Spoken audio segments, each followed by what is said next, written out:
Sinon, venez plus proche. C'est plus simple. Ah, merci. Obrigado, obrigado. Mas je l'ai aussi. Ok, là.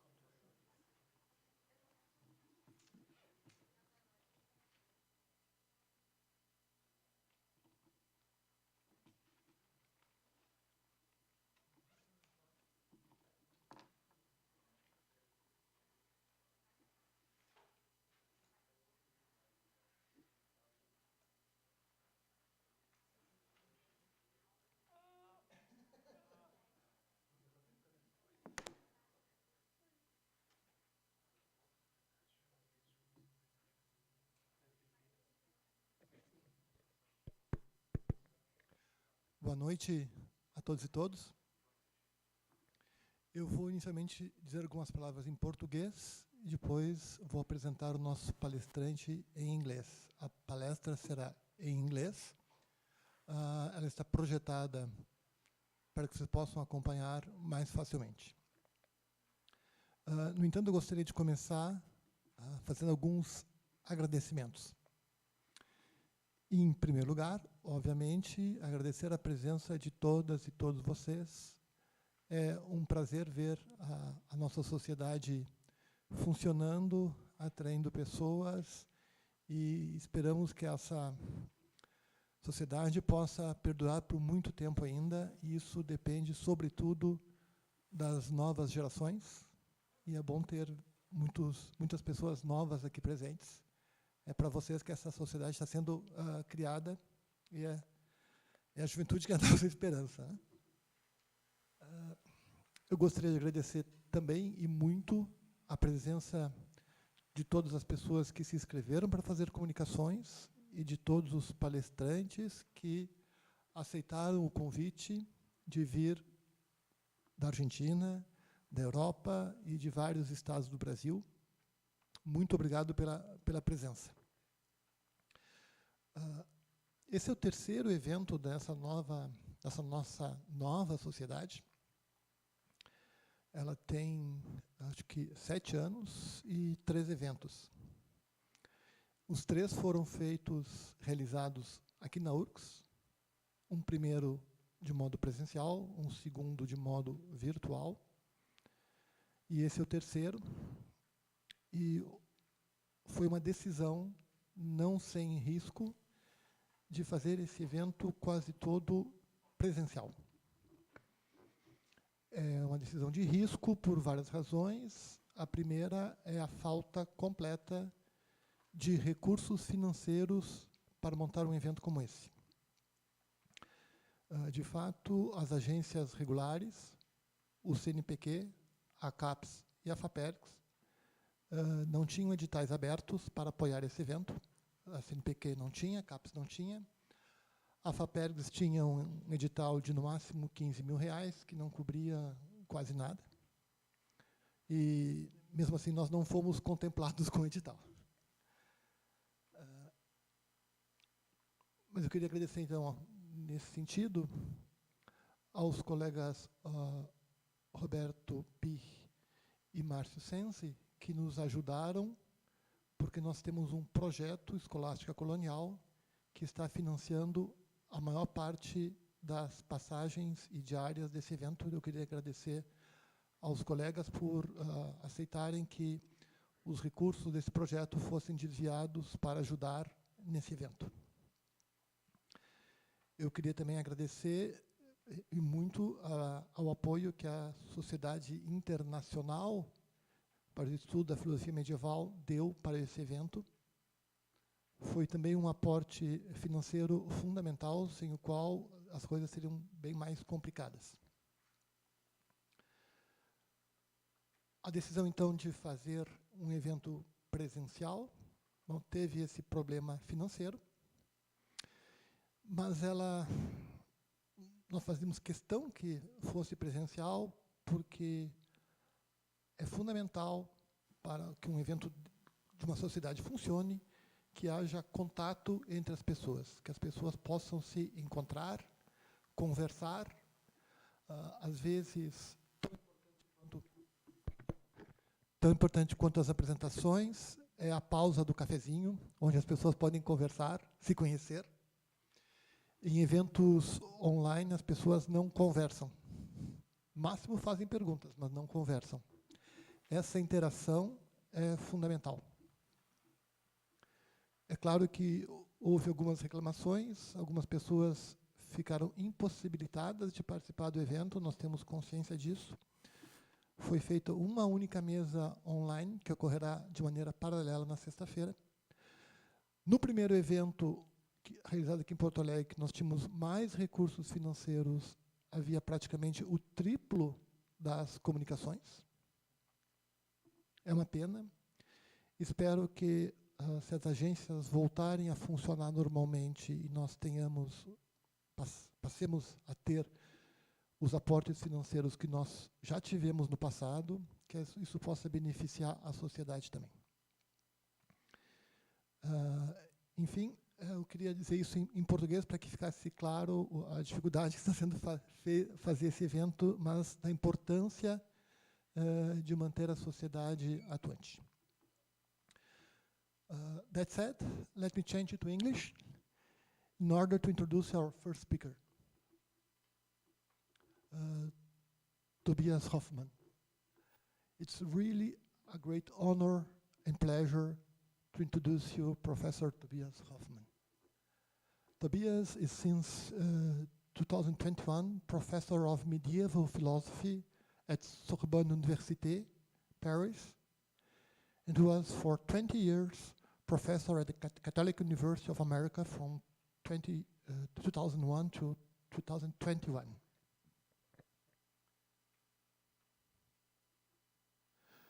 Tobias had a PhD in philosophy from the University of Freiburg, but also studied theology and philosophy in Freiburg and Bonn. He published several books. The last one is this one, Free Will and the Rebel Angels in Medieval Philosophy. A great book. I recommend you very much, strongly. He also published about 50 papers, journal articles, book chapters, encyclopedia articles. He's now working in a new project, the transformation of ethics from 14th century to 18th century. He already has presented some preliminary results last week in Buenos Aires, and I may say that we are already waiting for the final book. Since last year, Tobias Hoffmann is the president of the Société Internationale pour l'Étude de la Philosophie Médiévale.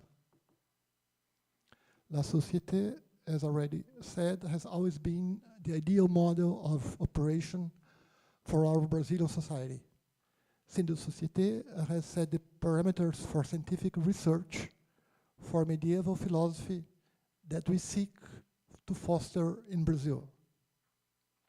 I'd also add that we have always counted on the help of the society and the presence that today, that Tobias reinforces the support, and we are very grateful for it. Tobias, we really appreciate your coming to Porto Alegre, and I'm very happy to welcome you. Muito obrigado. Many thanks.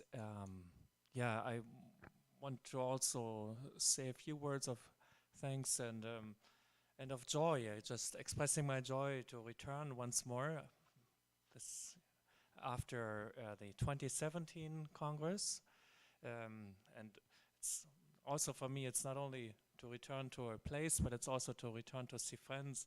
I was just saying in the pause, Roberto, we know each other since graduate school. We met in Bonn, so we go back a long time, and then over time I met more and more colleagues.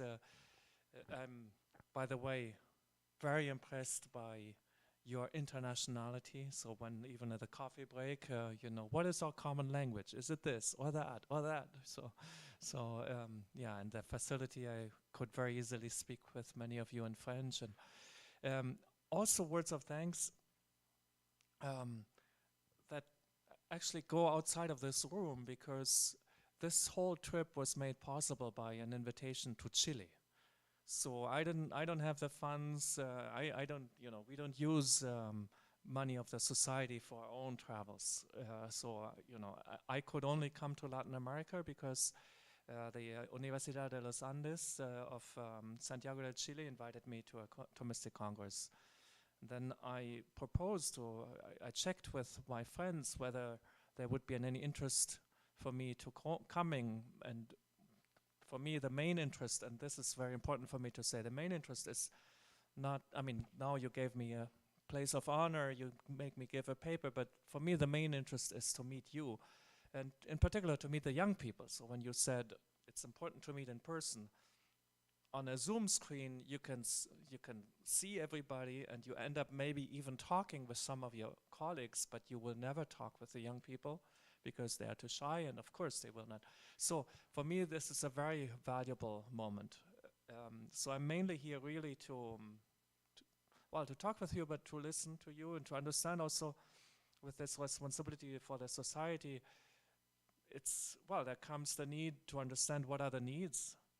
We have little means, we don't have a lot of money, we don't have anybody working full time. So, but sometimes for some things we can help with little means. And one example is that that we decided together as the Bureau to help this in particular, not just this Congress, but in particular the winter school component, because the most important thing is to train young people to continue our work. So I'm sure I forgot things in saying thanks, but let it be included. So you can read along the paper. I myself realize how helpful it can be to read along in a foreign language. Deliberation and rival accounts of free choice and medieval philosophy. A fundamental divide among later medieval theories of free choice concerns the role of deliberation. According to some, deliberation is pivotal to free choice. For one, it alone provides the object of choice. I choose a certain course of action just because, upon a deliberation, it appears as most conducive to my purposes. Second, deliberation grounds free choice. It is the foundation for free choice. Whether I choose one thing rather than another depends on my deliberation, which can have different outcomes. Other medieval authors deny that deliberation grounds free choice because they hold that it is not itself originally in our control. Thus, choices determined by deliberation would not be up to us, in their view. In fact, in their view, the control of human acts is direct, not mediated by deliberation.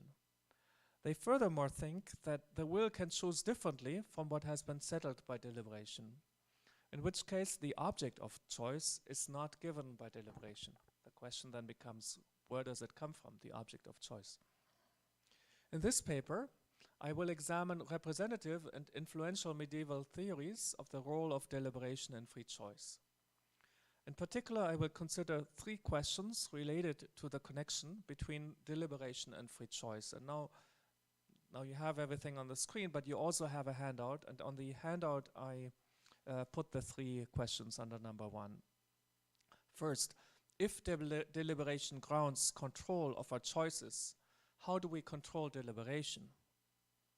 Second, if our choice is not in line with our deliberation, as the second group of authors I mentioned holds, how is the object of our choice obtained?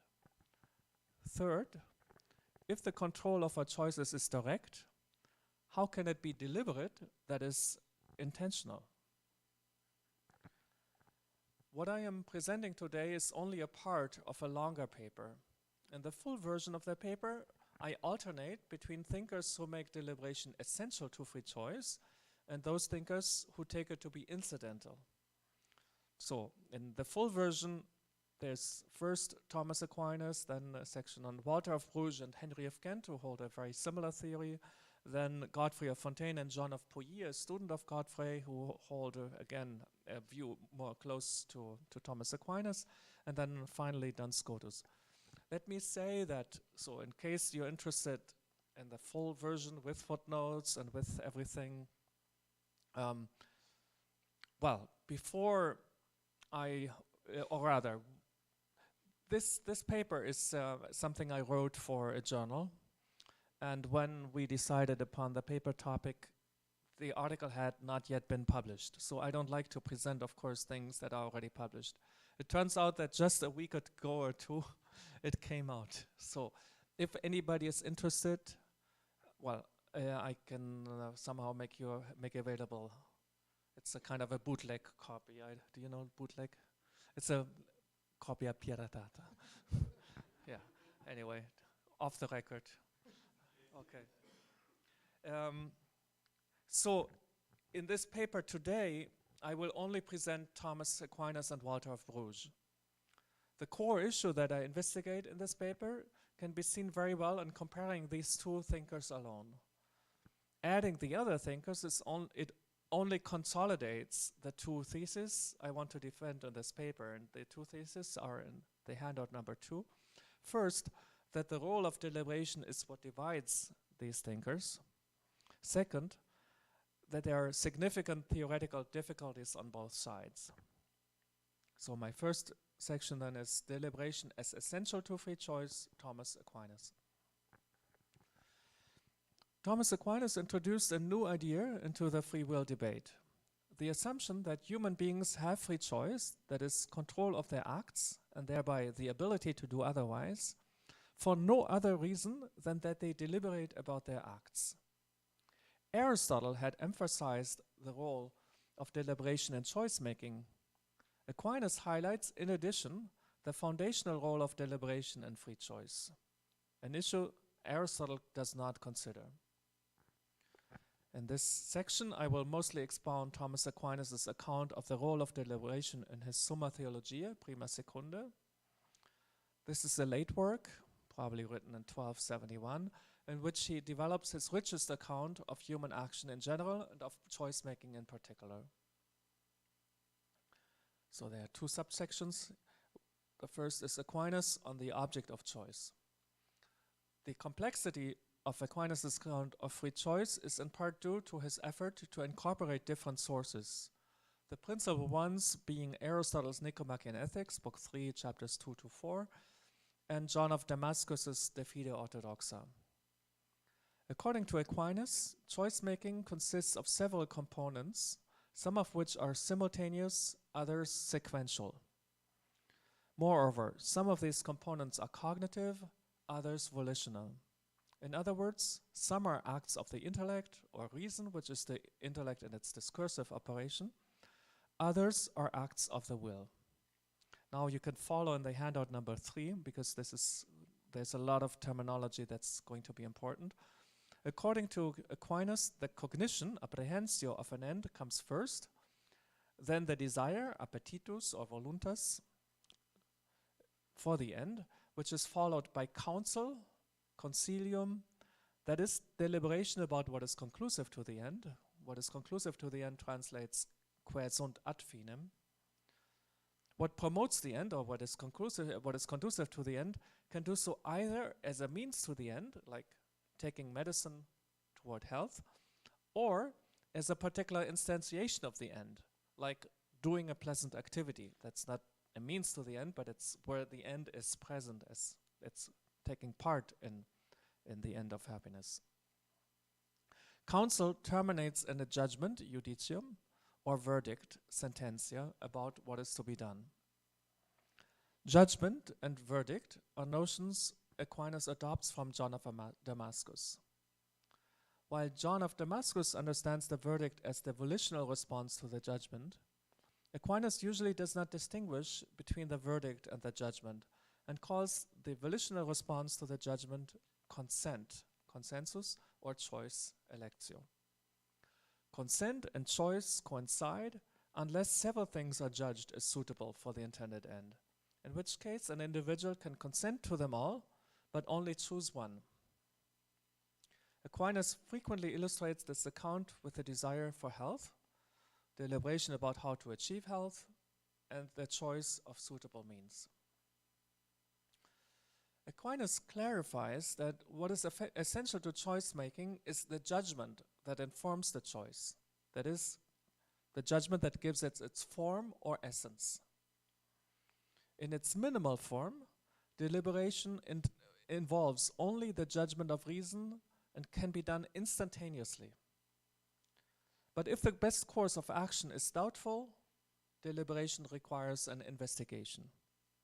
Such investigative deliberation is called counsel. What characterizes deliberate acts, as opposed to thoughtless acts like scratching one's beard, is that they proceed from the deliberation of reason, which is the principle of human acts. But even non-investigative deliberation is discursive in an elementary way, since, according to Aquinas, the judgment that informs, that's page 3, the judgment that informs the choice results from a practical inference. Who turns the page? You do, right? Yeah, page 3. We're good? Okay, yeah. So it's right on top, right? According to Aquinas, the judgment that informs the choice results from a practical inference. In other words, it is the conclusion of a practical syllogism. Deliberation involves several provisional judgments. This is quite important. Suppose I want to reduce my cholesterol. I then judge renouncing alfajores with dulce de leche is good to reduce cholesterol. What are they called? I forgot. The ones they gave us in the airplane? Alfajores. Okay, I got it right. Okay, good. Okay. That's a first, it's a provisional judgment. It's not yet my definitive judgment. I also judge that physical exercise is a suitable means. And third, a suitable means is taking medication. But I do not want to exercise because I'm lazy, nor do I want to renounce alfajores because I love sweets. So I reject these provisional judgments, and my deliberation concludes with the judgment I should use medication to reduce cholesterol. So, but see, the example is actually a good example because the judgment of deliberation does not need to be according to right reason. It only needs to be a judgment that I make for myself. Sometimes later thinkers call it an all things considered judgment. Donald Davidson makes a big deal of it in his article on whether weakness of will is possible. Okay. So this judgment is the ultimate judgment. It is this judgment that informs one's choice, which means that it provides its object. For Aquinas, the ultimate judgment is not a mere proposal that the will remains free to accept or not. In his view, the will is rational appetite, which means for him that it wills in accordance with the intellect's cognition of what is worth willing in a particular circumstance, regardless of whether it is truly to be willed. Like, maybe it would have been better that I exercise rather than taking medication. Okay. Thus, according to Aquinas, choice follows the judgment that results from deliberation. The sense of follow is not chronological, but rather expresses that, by providing the object, the judgment informs the choice. In choice-making, the acts of reason and will are related as form and matter. They are therefore inseparable and simultaneous, not sequential. So there are certain things that are sequential, right? So I deliberate, I consider a judgment, I consider another. There's the sequential aspect. But that I judge and choose is not sequential, but simultaneous. It's like matter and form, and this is expressed in text 4. It is manifest that reason somehow precedes the will and orders its act, for the will tends to its object according to the arrangement of reason, insofar as the cognitive power presents the appetitive power's object to it. Thus, the act by which the will tends to something that is proposed as good by the fact that it is ordered by reason to an end, belongs to the will materially, but formally to reason. This last phrase is what I was interested in. To the will material, formally to reason. By maintaining that there is a tight connection between the intellect's judgment and the will's act, Aquinas affirms what we may call judgment-volition conformity. Here's the definition in number 5. Willing conforms to what reason judges as to be willed. And this is a descriptive statement. It's not a, a normative statement. It's not that willing should conform to reason. Willing should conform to right reason, right? So if my deliberation is not according to right reason, because maybe taking medicine for cholesterol has other side effects that are not good and it would be better that I exercise, okay? That's not the point. For judgment volition conformity, it's enough that my choice, my will, my willing, follows what I subjectively and maybe wrongly judge as to be willed. Selfishly or not selfishly is indifferent. Okay. As Aquinas puts it, the judgment about this particular action that is now envisaged can never be contrary to the appetite, that is to the will. That's here I didn't indicate the source, that's De Veritate 24:2. The idea is very interesting. It's not that if I judge that I must take medicine for cholesterol, that I absolutely necessarily have to take medication. But I can only will another means, say, to renounce alfajores, only if I change my judgment. So judgment and willing always line up. If I change my willing, I only change my willing if I change my judgment. Okay, so now, second subsection, Aquinas on control. According to Aquinas, control, to be master of one's act in his own terms, means that one has alternative possibilities. This control is grounded in deliberation. This is precisely what I said. It's an innovation, a philosophical innovation. Handout number 6. Human beings control their acts because they have the capacity of deliberation about their acts. For since deliberating reason is open to alternatives, the will can pursue either one. To see how this is so, we must look at Aquinas' more detailed account of the role of deliberation and free choice. One element of this account is the assumption that the will controls its act because it can move itself to will something. Text 7, the will controls its act, domine sui actus, and it is up to the will or not to will. This would not be so if it did not have in its power to move itself to will something. Hence the will moves itself. Aquinas expresses the will's self-motion also as follows. Text 8, in virtue of willing an end, the will moves itself to will what promotes the end. The famous ea quesunt ad finem. Or 9, inasmuch as the will actually wills the end, it reduces itself from potentiality to actuality regarding that which promotes the end, so that it wills it actually. So the full version of this paper has a few considerations about self-motion and when self-motion is problematic, when self-motion is not problematic, but I want to spare you this. Aquinas has an unproblematic account of self-motion. You have to just take this on faith. Okay, just believe me. Okay, well, some alternative thinkers like Henry of Ghent have a quite problematic account of self-motion. Anyway, I'm not going to get into that today. In Aquinas' example, someone who wills health thinks about how to achieve it and concludes that it can be had by taking a potion, by taking medication, and wills accordingly. Counsel is a non-demonstrative investigation, one that does not necessarily lead to a determinate conclusion. It therefore makes room for several possible courses of action. Hence, by moving itself by means of counsel, the will does not move itself of necessity to will a certain means to or instantiation of the end. Thus, deliberation allows human beings to have different reasons for acting, and this is why they have free choice. So we saw the different reasons for acting, right?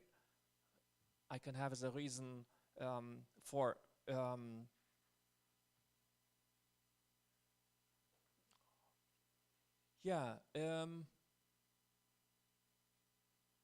I can have a reason for wanting to exercise, that I want to reduce my cholesterol, and I can have a reason for not wanting to exercise, that I'm lazy, right? It works a little bit differently than the example I gave, but it's still the same, right? So I can have different reasons for acting, and so, okay.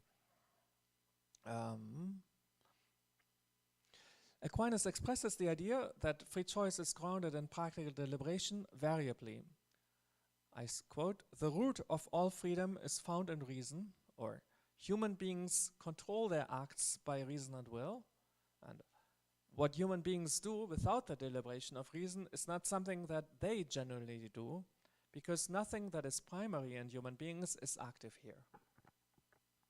Yet, a close look at Aquinas' argument reveals that it only demonstrates that our choices are contingent, not that we control which alternative we choose. For example, it shows that a sick person could have chosen a different means to achieve health, not that it depended on him or her to choose otherwise. To prove this, Aquinas must show that the way we conduct deliberation is itself up to us. This is extremely important, this point, right? So if I'm free because I deliberate, so I control my choice because my choice follows upon deliberation, do I control deliberation? While Aquinas does not say enough about how we control the way we deliberate, he does explicitly address the question of how we control whether or not we deliberate in the first place. So let me pause here for a second. To control deliberation can mean three things. I control whether or not I start deliberation.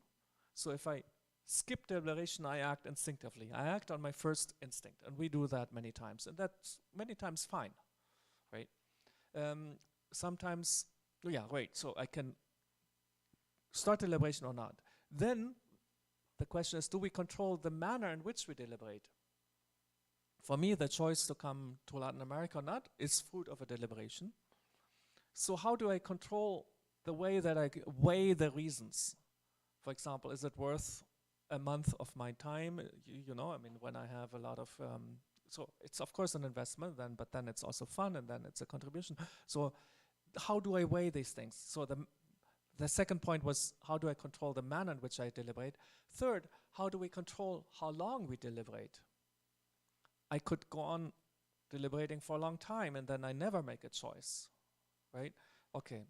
And Aquinas actually only addresses the way how we control whether or not we start deliberation. And that's already, in a way, it's already enough to show that that there's control of our choices, namely whether we act instinctively or not, okay? So, and how does that happen? According to Aquinas, we do so by means of a previous deliberation, okay? Now, to block off the risk of an infinite regress, he traces the origin of our will to deliberate to something external to the human being, to God. This is very, very famous, but it's often overlooked, which I think is a really interesting contribution to Aquinas, to say that, control always comes from deliberation, and even the control of deliberation comes from a previous deliberation, okay? In Aquinas' view, to trace deliberation to God does not threaten, but rather safeguards free choice. Aquinas develops this theory in his late writings. In his various formulations complement each other. A concise statement is here in number 10. That's on the next page. Human beings control their acts, both willing and not willing, through the deliberation of reason, which can turn to one alternative or another. But if human beings also control whether or not they deliberate, this must happen by means of a preceding deliberation. And since this does not continue infinitely, it is necessary that one ultimately arrive at a point in which the human being's power of free choice is moved by some external principle that is above the human mind, namely by God, as the philosopher also proves in the chapter on good fortune. Aquinas makes two important clarifications in other texts. One is that the external mover is needed for the transition from the will state of choosing in potentiality to its state of choosing in actuality. So that's a way, so it's not magical that the will moves itself, but there is a principle that allows it to move itself from potentiality to actuality. Another clarification is that God's movement of our will does not threaten our free choice, for God does not move our will to one outcome of necessity, but rather contingently, so that it remains open to alternatives. That's text 11. God moves all things according to their condition, so that by a divine motion, effects follow necessarily from necessary causes and contingently from contingent causes. Accordingly, since the will is an active principle that is not determined to one outcome, but relates indifferently to many, God moves it in such a way that he does not determine it of necessity to one outcome, but its movement remains contingent and not necessary, except in the case of those things to which it is naturally moved. This text is immensely problematic. I'm not saying that it is a threat to Aquinas on the whole, but it's immensely problematic, and I don't have the time to develop all. I mean, I actually won't even start, right? On a historical note, in the early reception of Aquinas, even among the Dominicans, I have not found anybody who follows him on that. That's quite interesting. So I haven't looked at a lot of people, but Godfrey of Fontaine, who is quite close to Aquinas on free choice, even though, I mean, he didn't follow him on that. Herveus Natalis, who thinks of himself as the big defender of Thomas Aquinas, well, when it comes really to tough matters, he follows Godfrey and not Aquinas. Well, that's another chapter. So he's tough on Durandus, but then he takes exceptions for himself, right? So well, that's another story. So anyway, so I didn't develop, but by saying that it's problematic, I don't want to dismiss it. So it might actually be a way out, but in fact, Aquinas doesn't say enough for at least to satisfy my philosophical curiosity. I continue to read. According to Aquinas, the will desires only the ultimate end or happiness naturally and hence necessarily. Ultimately then, the will's self-motion, and therefore its control of its act, is grounded in God's motion of our will. Okay, I already said it's problematic. If God moves us to want to deliberate, it is hard to see how we control this volition. God's initiating it contingently doesn't suffice to make it up to us. You can also trace to God whether it rains or not, but that doesn't make it up to me whether it rains or not. So contingency it's not enough for control, right? Though Aquinas leaves it obscure how starting deliberation is up to us, he clearly thinks that it is, for he holds that we can be responsible for deliberating or not. When we do not avoid an immoral act because we fail to deliberate, we can be blamed. In general, we can be blamed for being negligent, that is, for not acting when we should. It is implied that it is up to us to avoid negligence. It is implied that if it is up to us to avoid negligence, then it must be up to us to start the deliberation necessary for avoiding negligence. In sum, if all control is mediated by deliberation, then it is unclear how we control deliberation itself. We must control whether we start deliberation or neglect doing so and act impulsively. We must control how carefully we deliberate. And finally, it must be up to us how long we deliberate, that is, which provisional judgment becomes the final judgment that informs our choice. So I turn to the next section. Deliberation as incidental to free choice, Walter of Bruges, and actually no Henry of Ghent. I forgot to delete that. Yeah, only Walter of Bruges. There have been several reactions to Aquinas' theory of the role of deliberation in grounding free choice, For example, it was critiqued in the Correctorium Fratris Torme of the Franciscan William de la Mare. Next page. Yeah. The most influential alternatives account to Aquinas' theory of choice-making was proposed by Walter of Bruges and then deepened by Henry of Ghent. Walter conceives the fundamental ideas of this account, while Henry develops them systematically and defends them against critics throughout his long tenure as theology master at the University of Paris. In the interest of time, I will here only present the account of Walter of Bruges. Around 1267 to 69, still during Aquinas' lifetime, Walter of Bruges laid out his highly influential theory of the role of deliberation in choice-making in his Questiones Disputate. Aquinas had not yet written the Prima Secunde of the Summa Theologiae, the text we followed earlier, but Walter was familiar with Aquinas' Theophomis de Veritate, which differs little from the Prima Secunde regarding the role of deliberation. It is quite distinct in other respects. Okay. The principal difference is that in De Veritate, Aquinas had not yet traced the first origin of deliberation to God. It appears that Walter's target is not only Aquinas, but also other thinkers, perhaps masters in the arts faculty such as Siger of Brabant. Walter adopts an image from William of Auvergne that depicts the human soul as a miniature world. That's handout 12.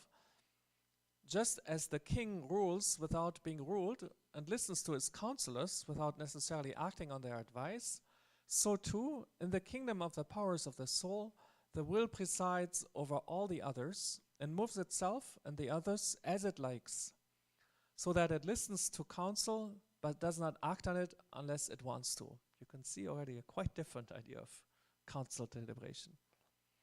Walter thus denies judgment volition conformity. While for Aquinas, the will's choice coincides with the final judgment resulting from deliberation, Walter holds that the will makes its choice either in accord with or contrary to what deliberation reveals as choice-worthy. The phenomenon of incontinence, akrasia, is the proof. The incontinent rightly judged that base actions are to be avoided, but choose them anyway. Aquinas understands incontinence differently. In Aquinas' view, the incontinent have a universal judgment that base actions are to be avoided, but act on their particular judgment that a certain particular base action is to be chosen for the sake of pleasure.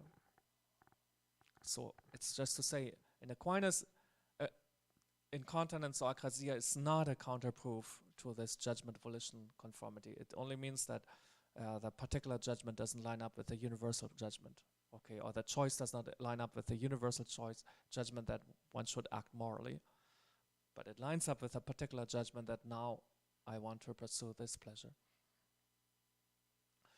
Walter admits that the will depends on reason to make a choice, for reason shows the will the object of choice and counsels about it. But the deliberation of reason does not determine the will's choice. This is text 13. After reason has judged that one of two things is to be done, having first deliberated about it, there remains an indifference in every rational power, even in the will. For example, it is judged that A is to be willed or as better, or B as less good. But the will effectively still wills neither A or B, but rather commands reason to decide that C is to be willed. And then it wills C and moves on, having dismissed A and B, although they were judged to be better than C. For decision is an act of reason under the direction of the will, but judging follows the rules of truth and the law. Maybe turn the page. Yeah, okay. For Walter, that reason does not determine the will's choice is implied in Aristotle's account of rational powers in Metaphysics 9, a text that was immensely influential in the debate about free choice. According to Aristotle, irrational powers produce only one effect. For example, the heart can only produce heat. By contrast, rational powers can produce opposite effects. For example, competence in medicine can produce health or illness. In contemporary parlance, rational powers are two-way powers. Aristotle observes that irrational powers produce their effect necessarily when all the necessary conditions are met, while rational powers do not produce their effects necessarily, for if they did, they would produce contrary effects simultaneously, which is impossible. Therefore, Aristotle assumes that something else controls which effect they produce. Here you have it in handout 14, you can follow. Hence, I quote from Aristotle's Metaphysics, hence it is necessary that something else is what is master, to kyrion, and I call this desire or choice, orexin e proheiresin. Walter of Bruges reads this passage in the Arabo-Latin translation, which was transmitted with Averroes' Metaphysics commentary. This translation, this is quite important, this translation reads, hence it is necessary that the true master, Dominus Verus, is something else, and I call this desire or will, appetitus aut voluntas. So you see that, most importantly, Proheiresis choice or decision has been replaced by will. Okay, because if it's decision, it's not yet clear who or which power, let's say, does the decision. It remains absolutely open, and in fact for Aristotle, it's of course the intellect reason that makes the decision, but then in this Arabo-Latin translation, it's the will that makes the decision. So then, on the authority of this text, Walter claims that among the powers of the soul, there's only one true master, namely the will. Accordingly, for Walter, reason has imperfect freedom insofar it has indifferentia with regard to alternatives. But the will has perfect freedom, for it has preoptatio, that is the power to prefer one alternative over the other. In other words, control of our acts is rooted in the will, not in reason. Not only does reason have less perfect freedom than the will, but it is also bound by more necessity than the will. This is text 15. Reason or intellect is necessarily bound by the rules of the first principles to understand such and such a conclusion, and by the necessity of the divine or human law to judge that this is to be done and that to be avoided. For Walter, all these considerations show that the freedom of the will is not derived from reason, but rather innate to the will. And that's absolutely fundamental for this sort of type of thought, that freedom is not derived from reason or through deliberation, but that it is innate. That means immediate, underived, innate to the will, text 16.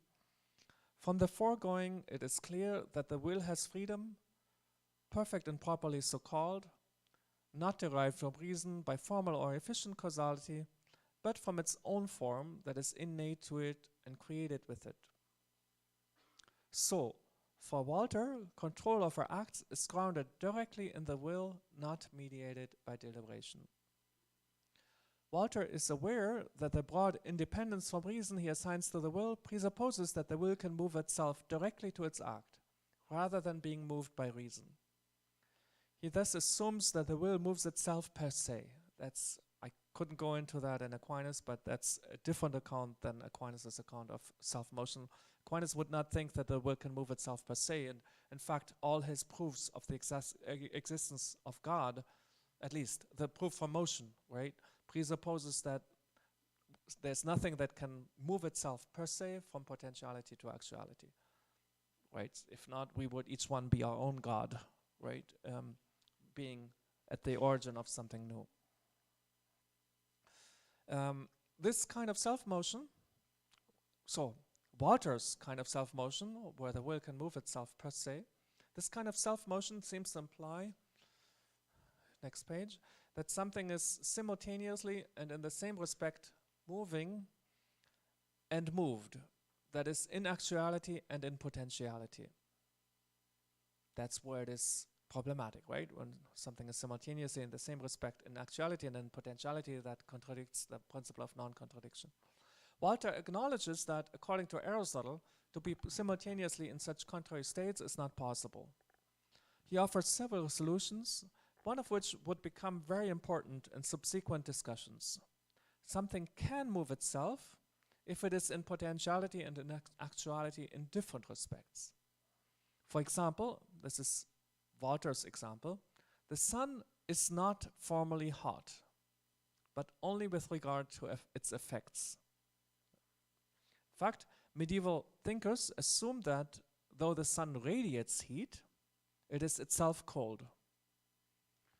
The sun could move itself from being formally cold to formally hot, however, this is Walter who says that, if its rays were reflected upon it, so that their heat would warm up the sun. So, if the sun can move itself from being cold to being hot, then self-motion is possible in principle. And if this is the case, then it is implied the will can move itself from not willing to willing. Walter states his theory more explicitly a few lines down. The will is in actuality with respect to the freedom it enjoys insofar as it is a power, while it is in potentiality with regard to its act, namely to will this or that. In Walter's account of free choice, deliberation plays a relatively minor role. The will chooses after deliberation, but not because of deliberation, and not necessarily in accord with deliberation. As Walter writes, the intellect directs the will the way one person directs another by carrying a light before him or her, while the will directs the intellect by moving and commanding it. That's a funny image. Henry of Ghent picks it up and develops it, right? So the will is the master, the reason is just the lamp bearer who makes sure the master doesn't trip when he walks. So, yeah.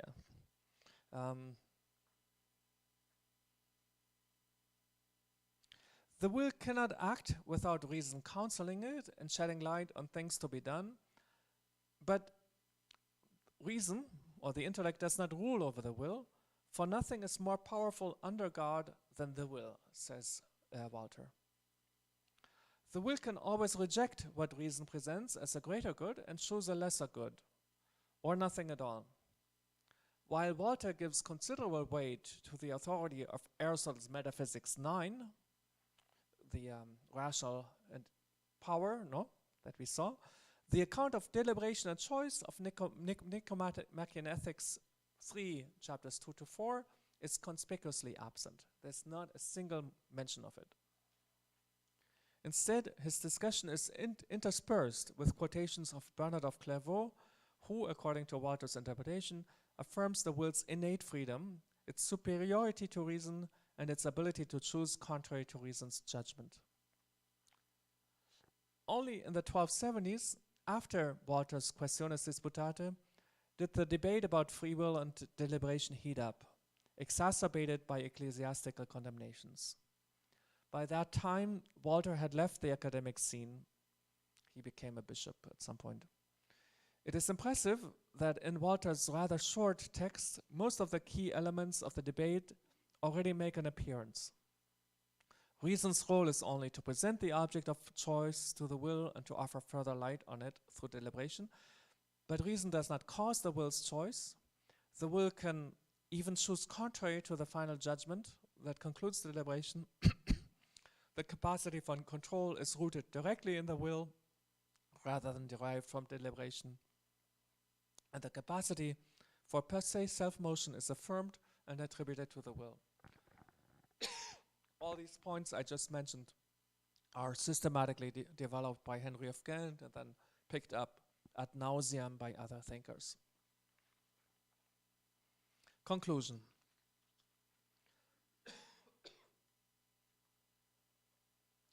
In this paper, I intended to show that later medieval theories of free choice differ fundamentally regarding the role attributed to deliberation. For Aquinas, and then I also mentioned those studied in the full version, for Aquinas, Godfrey of Fontaine, and John of Pouilly, on the one hand, Deliberation is what grounds free choice and what provides the will with its object. For Walter of Bruges, Henry of Kent, and Duns Scotus, free will is grounded in the will itself, and deliberation is only necessary for making good choices, not for choice making as such. Yet, the theories on both sides of the divide are faced with theoretical difficulties that are not fully resolved. The first three thinkers offer a plausible explanation of how the will obtains the object of its own willing, namely by means of the ultimate judgment of what is worth willing. They also plausibly emphasize the role of deliberation in acts that are in our control. But it seems that they cannot provide a satisfying account of how we control deliberation itself without making exceptions to their general principle that all control of human acts is mediated by deliberation. And these exceptions that they make secretly, this is more visible in Godfrey of Fontaine and in John of Pouilly. The latter three thinkers bypass this problem by assuming that the will has direct control of its acts, even apart from deliberation. However, they fail to consider how acts of the will that are not preceded by deliberation are deliberate and intentional, and hence what grounds their imputability. Let me say just in parentheses, even Henry of Kent thinks that acts that, this is church teaching, and so even Henry of Kent explicitly holds that acts that are not deliberate acts, meaning by deliberation, preceded by deliberation, are not mortal sins. And Godfrey of Fontaine and especially John of Pouilly, the big adversaries of Henry, exploit this to say, see, your account is incoherent. Okay. So these later three thinkers,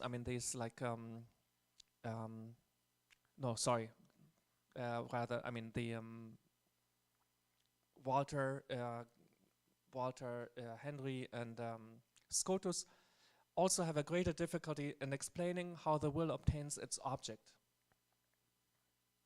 That both types of theories of free choice face insurmountable difficulties can be seen as an indication that free choice, understood as the control of which of two alternative actions one chooses, is in principle beyond full comprehension. Thanks a lot for your attention.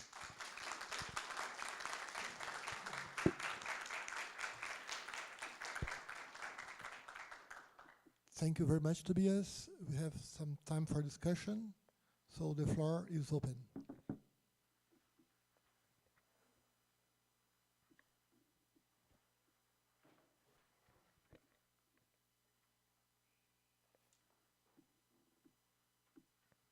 I take questions also in German. Thank you very much, Tobias, for this interesting presentation. I fall for a moment in the front of a magician.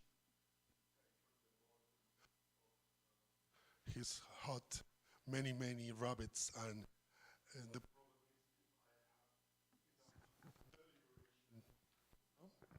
to follow one of those rabbits, but okay. And I think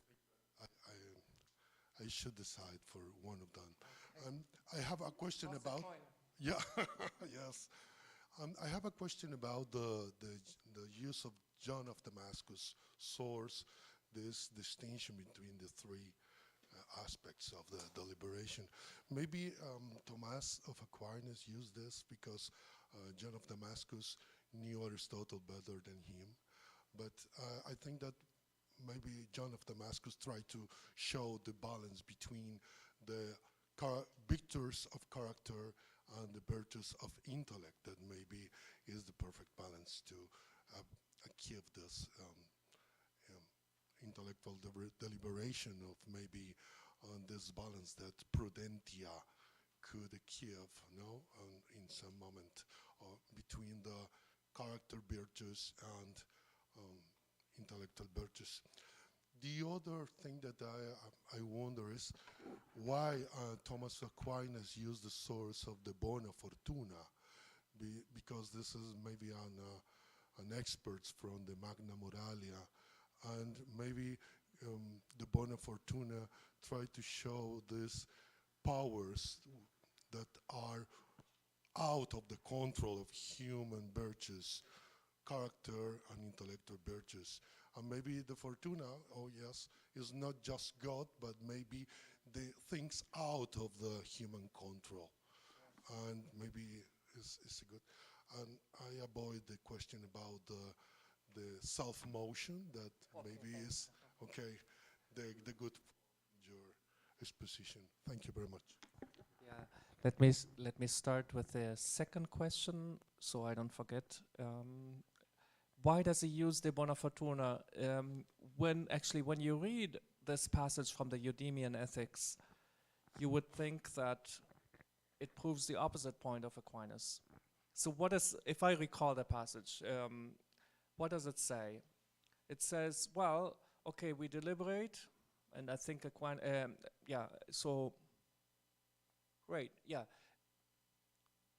Deliberation is important is at the origin of our choice making, so Aristotle who says that. But then he asks the question, how do we start to deliberate? And then he traces that outside of the human being and ultimately to God. So I think what Aquinas is interested in here is the fact, first of all, that the question comes up, on what does it depend that we deliberate? Now you're right to say that, Jose, to say that this is actually not in Aquinas' favor in a sense, because the point of Aristotle is precisely that if you trace it outside of us, then it is not in our control, right? How do we start deliberation? Well, through something that ultimately you trace to the first cause, to God, and then, well. But Aquinas, this is how he adopts this. He has, of course, a different notion of God. He has a completely different notion of God's causal presence in creation. This is the huge Neoplatonic influence, due to the Liber de Causis in particular, this whole idea of primary and secondary cause, and the idea that the primary cause does not substitute itself to the secondary cause. This is all not available to Aristotle.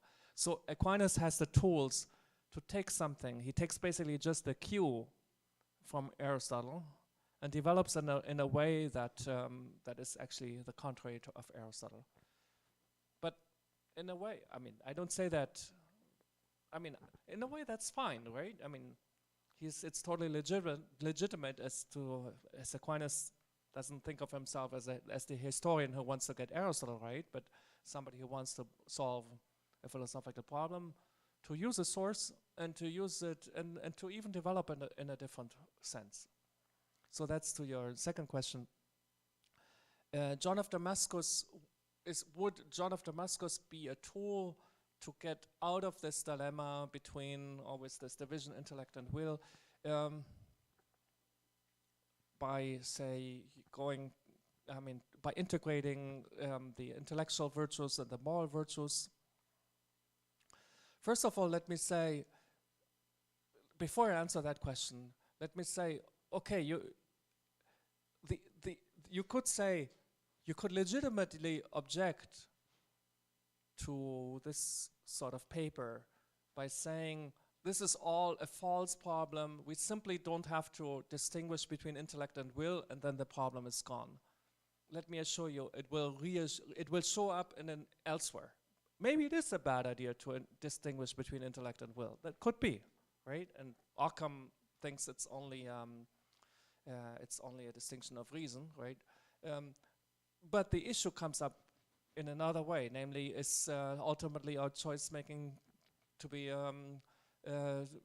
traced back to something cognitive in us, or ultimately to something appetitive, and the problems always reappear. Unless you simply take some kind of compatibilist account and you just, from the point of view of the medievals, to accept that determinism in a very strict sense is true would be very problematic. Okay, so that's kind of a first, before I even answer your question, even if we say the problem is not intellect and will, but intellectual and moral virtues, the problem will reappear elsewhere. But now, is John of Damascus helpful if we wanted to take that route and wanted to rephrase the issue more in terms of well, intellectual and appetitive habits, so intellectual virtues and moral virtues. I think John of Damascus would not be very helpful here, because his account is, I think, highly interesting in that it provides a much richer account of what's going on in choice making than we have in Nicomachean Ethics 3. But it does not at all. I mean, it's this insertion in his De Fide Orthodoxa, which is really only about voluntariness, and he doesn't develop it at all in the sense of the moral virtues, unless I'm mistaken, because at least I haven't read the whole book, to tell you the truth. Okay, so yeah, so in that sense, Aristotle is more helpful because he has a very developed idea of the connection between intellectual and moral virtues. Super quick historical note: the whole issue of intellectualism and voluntarism reappears when the medieval masters look at the connection between intellectual and moral virtues, because then in the end they trace it back to the question, well, prudence is really an act, ultimately comes down to acts of the intellect, moral virtues come down to acts of the will, and here you go again. You have the old problem. Okay. Professor, thank you for your talk, and I want to ask you, and I want to ask you to comment a little on a topic that makes part of research, and some part of my research that is the role of the structure of deliberation on the natural theories debate, because I have read a lot of writers, and they usually start by the treatise of De Beatitudine and the treatise of De Lege, and they don't put a lot of attention in the deliberation structure. And maybe you have said something that interested me a lot, the simultaneous structure of the deliberation. And maybe I have seen a lot of questions. What comes first, the intellectual reason or practical reason? And they discuss between these topics, but how can we understand that? And my question, if you can comment a little on this, is how the knowledge of this structure of deliberation can help us to understand a little more of the natural law theory of Aquinas. Natural law. Yeah.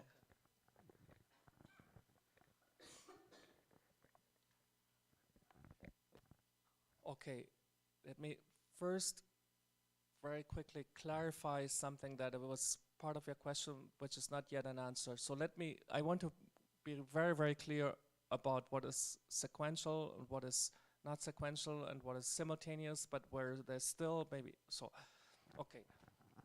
Because I think it's important to get this right, since deliberation is the key issue in this paper, right? So there are certain things that are clearly temporally distinct. I make a decision, right? Let me give a more interesting example than the example of achieving health, reducing cholesterol. And for me, 3 years ago, a decision that really involved time was, do I apply for the job, right, in Paris? Because it's, of course, in the middle of your life, it's a big change. So there were clearly temporal sequential models, ways, right? So talk to my predecessor, find out a lot. So they're clearly, it's a decision that clearly, the deliberation clearly is extended over time. And there are clearly different steps, because in the end you can break them down until you have a certain end, which can be to have a flourishing career, which can be to do a service to the discipline, can be many things, but then you break it down. There are other aspects within these sequential aspects. There are moments which, in Aquinas' account, are not temporarily sequential. So here I quoted a passage where he says, in choice, in the act of choice, now he's not talking about the deliberation process, but he's talking at the moment where the choice itself is made. The deliberation has come to an end, I make the choice. In the act of choice, reason is a formal element, or reason provides the formal content, the will provides the material content, okay? Form and matter are not two things that you can put together, and you cannot have form without matter. So even just by using that vocabulary, it's clear that he doesn't think that at a moment in time T1, reason makes a judgment, and at a moment in time T2, the will makes a choice, but it's simultaneous.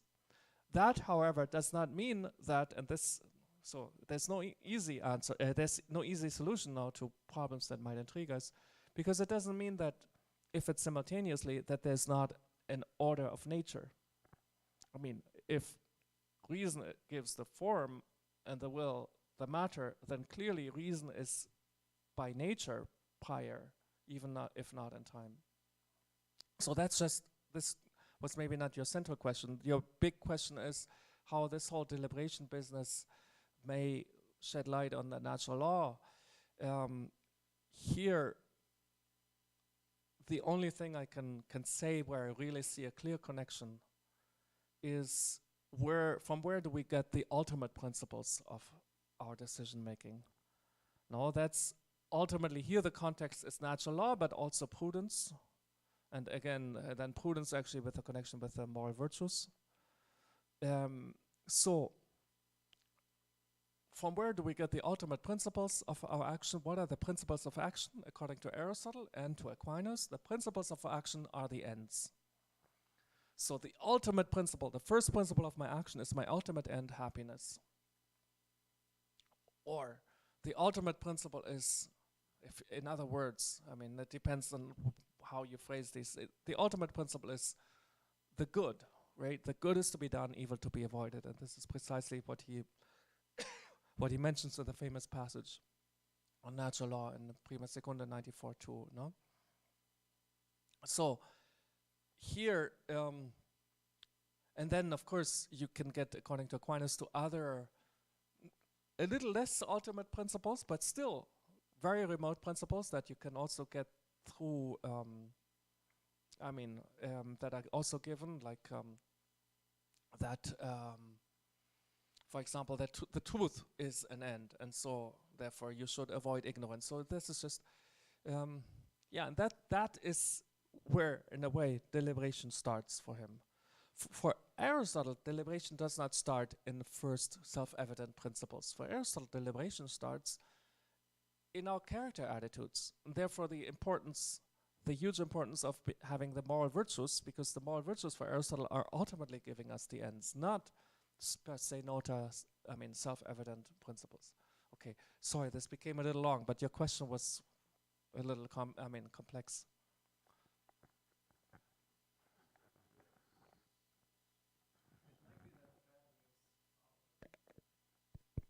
I think it's okay. It's okay. Tobias, thank you so much for being here and also for this excellent presentation, this brilliant lecture. I have a couple of comments to some points of your talk, and I will begin just putting a question about Walter of Bruges. Of course, many things that you mention about him, the description you emphasized, it's impossible not to make some comparisons, for example, with John Duns Scotus. For example, this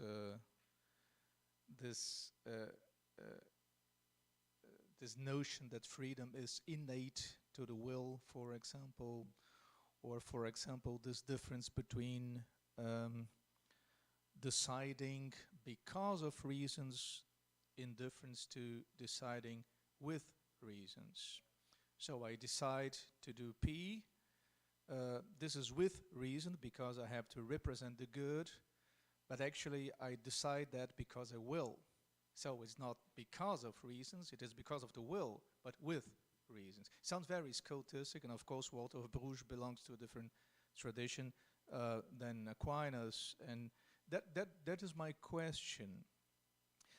Especially in this passage, number 13, it called my attention that the verb arbitrary is there, and also, of course, arbitrum for decision. And since you mentioned that Walter of Bruges is writing this text in the years 1270 or 1270s, more or less, just some years before, no? Of course, in your presentation, you give the impression that Walter is, in a sense, very much focused on interpreting the Aristotelian heritage.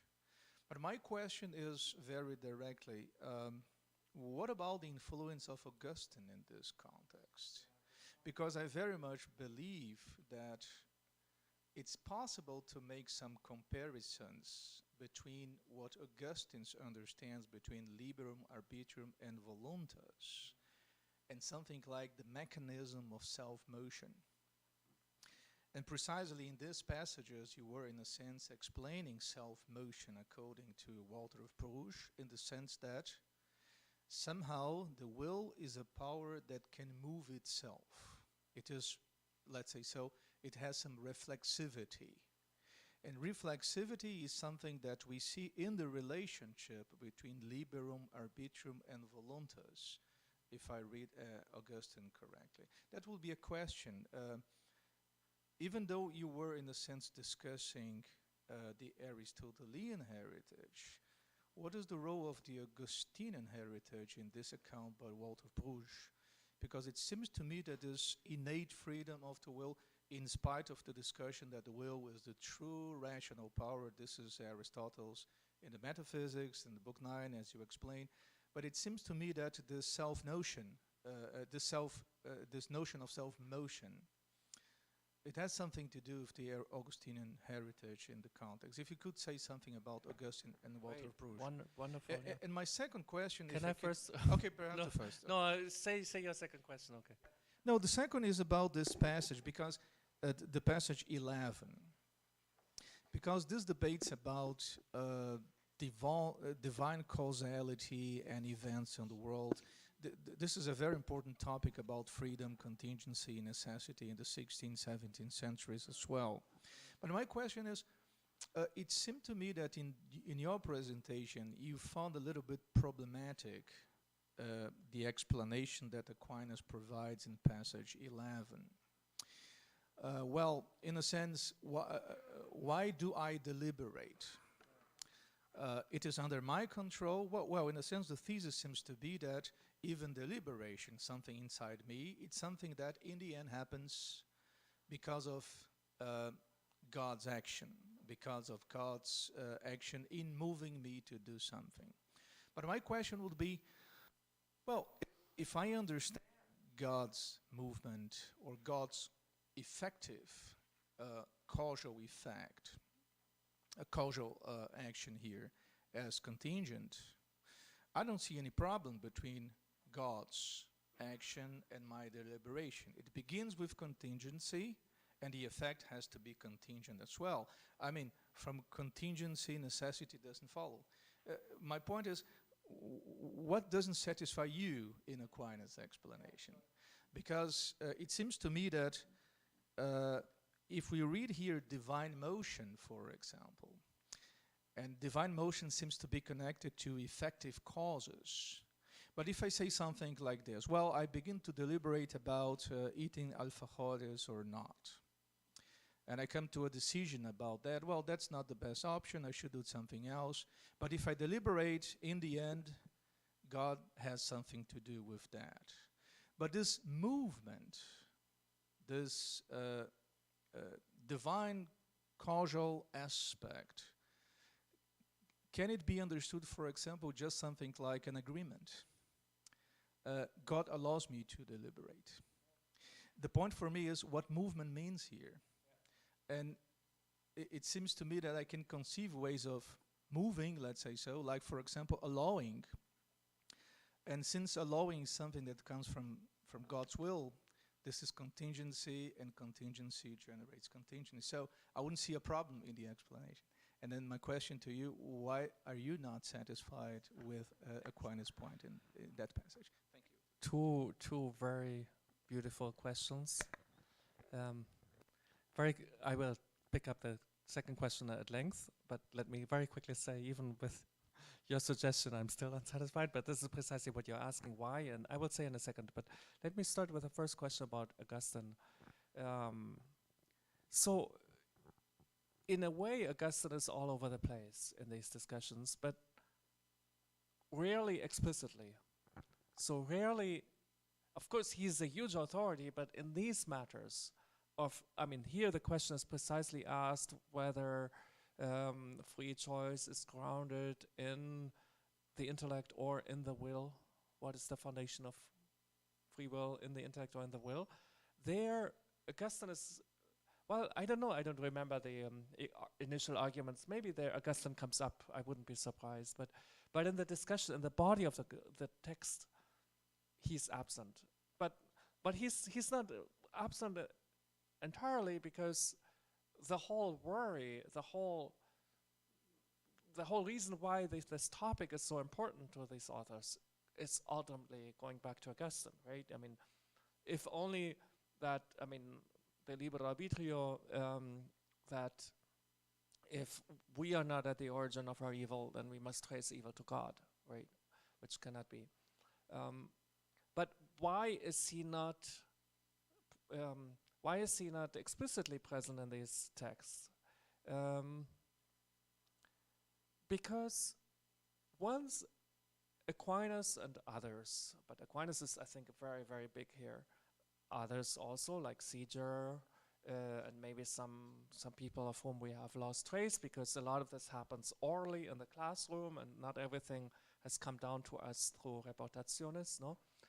So, once the issue of free choice is framed in Aristotelian terms, the stage is set.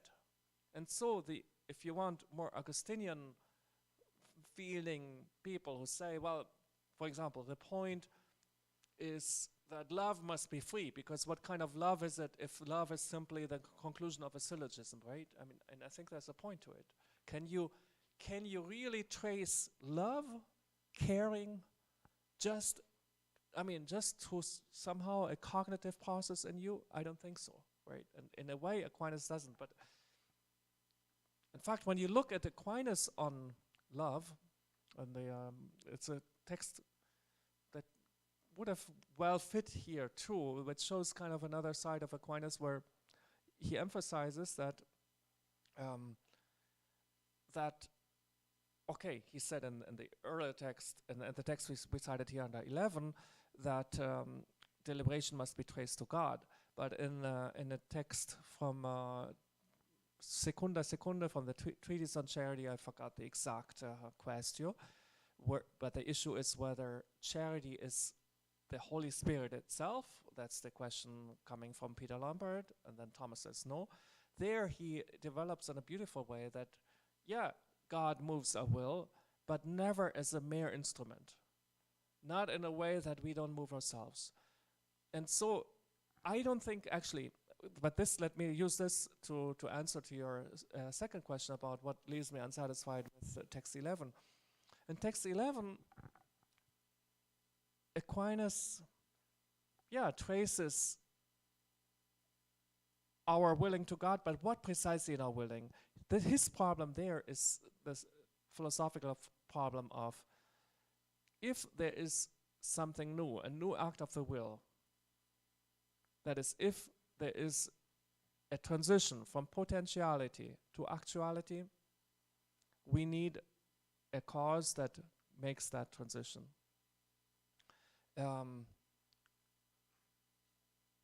Ultimately, the will as a self-mover can however not move itself from potentiality to actuality. It can only, in force of already willing something in act, move itself to will the means. But it cannot move itself from potentiality to actuality to start deliberating. And Aquinas is quite clear on that. So here there's a different sort of self-motion at hand when it comes to moving yourself in force of already wanting an end to then want the means. There's a different causality in act than the one that where a new act starts.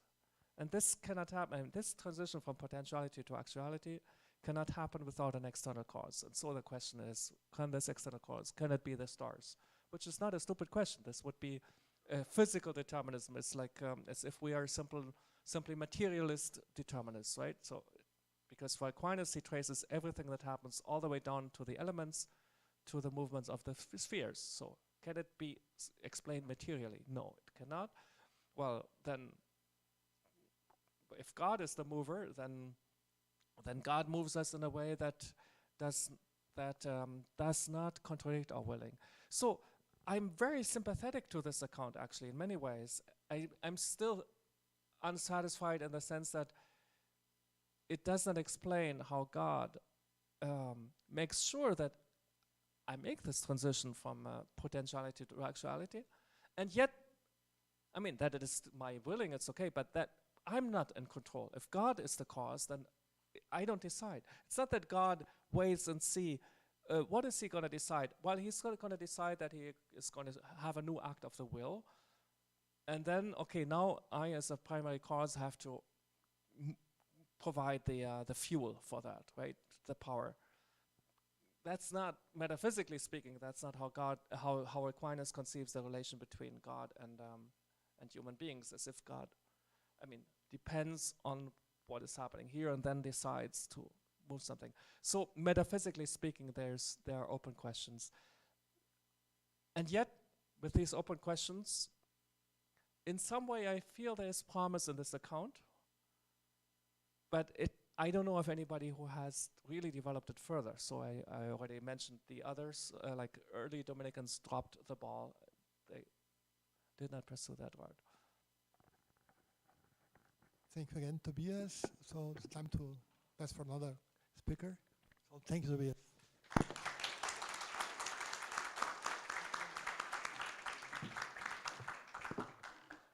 E agora podemos passar para o português, porque a nossa próxima palestrante vai fazer o favor e o prazer de falar em português.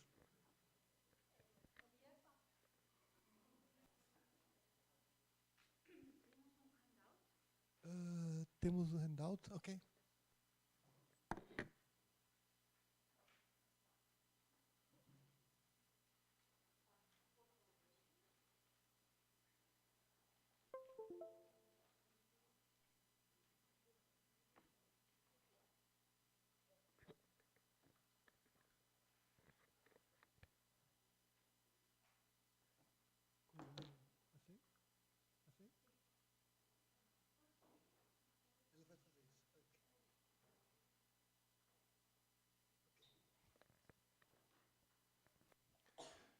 Bom, é um prazer e uma honra poder apresentar a Valéria Buffon, professora da Universidade do Litoral, Santa Fé.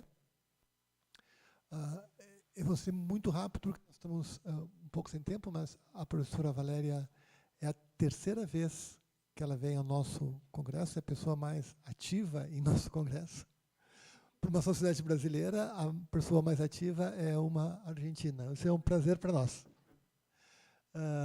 No entanto, é a primeira vez que ela vai fazer uma conferência. Então, é uma honra poder, finalmente, te passar a palavra para uma conferência. Valéria, bom, tu não sabes quantas vezes eu te agradeci, quantas eu vou precisar mais te agradecer por tua ajuda sempre. É uma grande honra e grande prazer poder te receber.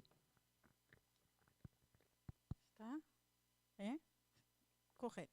Vocês podem me escutar sem microfone, mas... eu quero agradecer para você e todo mundo para me escutar aqui. É para mim um grande honor de estar aqui sentada e poder compartilhar com vocês algumas de minhas pesquisas. O que eu vou apresentar hoje também tenho que agradecer ao meu grupo de pesquisa na Argentina, que eu estou aprendendo muito deles, e eu vou algumas vezes nomear para vocês o que eles fazem, mas isso é realmente um trabalho de grupo, porque há muitas coisas para fazer. Eu queria também incluir aqui coisas que eu queria compartilhar com a comunidade de medievistas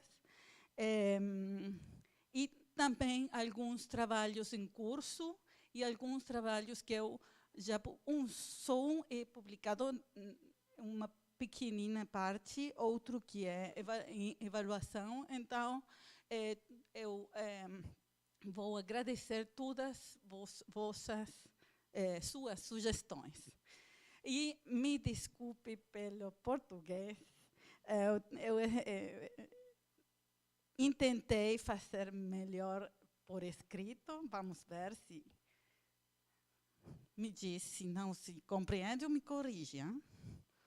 Então, vamos apresentar algumas chaves para a leitura da ética aristotélica até a metade do século XIII.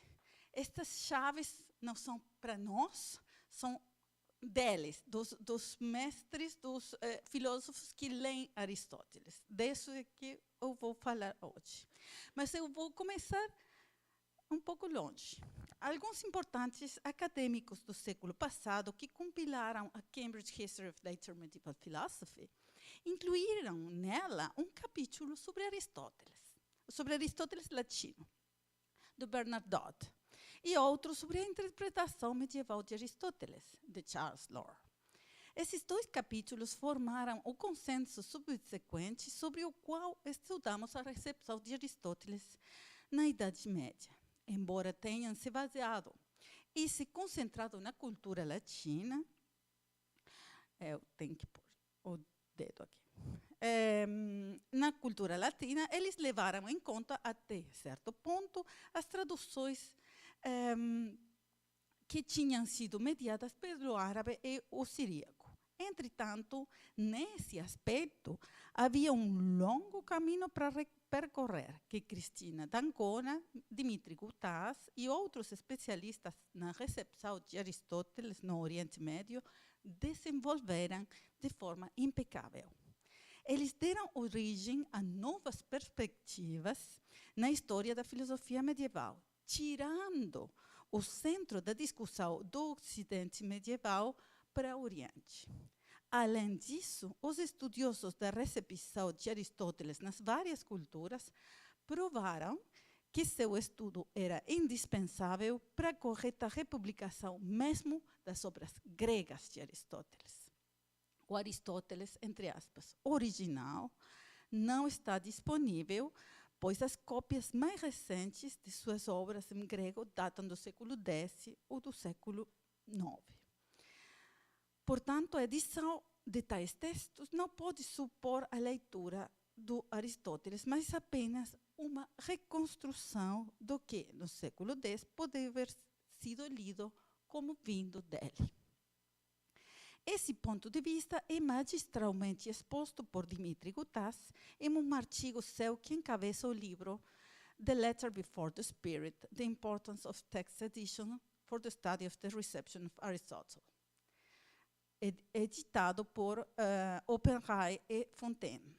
A importância das edições de textos de Boécio ou de antigas traduções siríacas mostra soluções filológicas para a edição do próprio texto grego.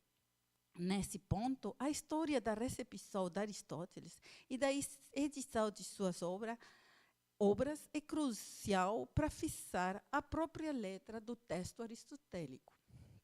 Considero importante sempre enfatizar esse ponto a fim de reavaliar a importância da filosofia medieval para nossos colegas de outras disciplinas filosóficas. Nesse tipo de história textual, quero embarcar hoje para mostrar a vocês outro tipo de eventos de escrita. Esse novo tipo de dialéctica intertextual torna-se evidente quando analisamos algum tipo de evento conjuntural, como as famosas polêmicas e ainda discutidas condenações de 1277. Muitos estudos excelentes foram feitos sobre essas condenações que, entre muitos outros fatores cruciais, mostram o caráter controverso de algumas teses aristotélicas.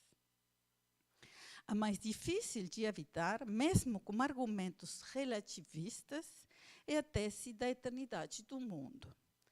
E então nos perguntamos como um texto com tal afirmação pode penetrar tão profundamente no pensamento cristão e também no pensamento medieval muçulmano e judeu, ao ponto que alguns pensadores cristãos quererem estudá-lo, embora de um ponto de vista dizer, relativo. Como no caso do Boécio de Dacia, um mestre em artes da Universidade de Paris. Visto assim, sem contexto, parece uma loucura total. Vocês vão me dizer, então, que não é bem assim. De feito, não.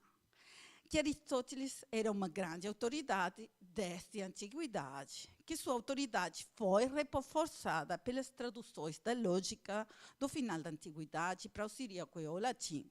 Uma autoridade que foi reforçada ainda pelo pensamento árabe, que apresentou toda a novidade da filosofia natural do Estagirita, que para os latinos existia naquele nível de detalhe.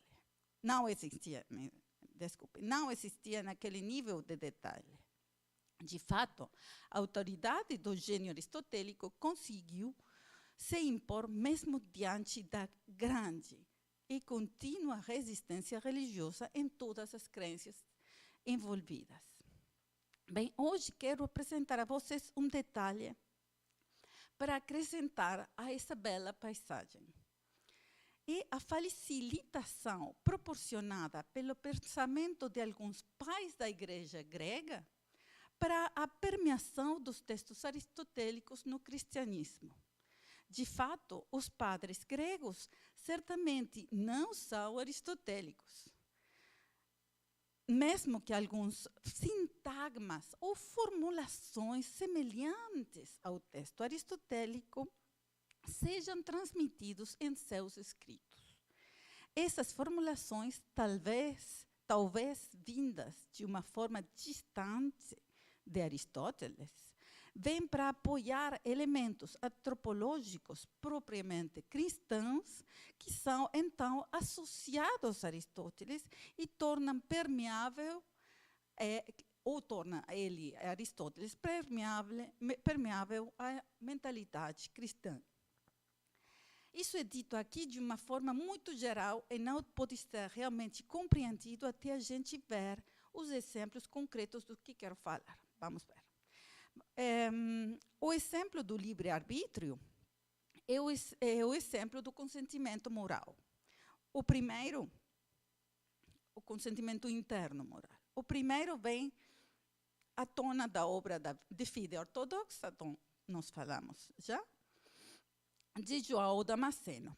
O segundo pode ser rastreado até Bernardo de Clairvaux, uma de cujas fontes foi Cícero.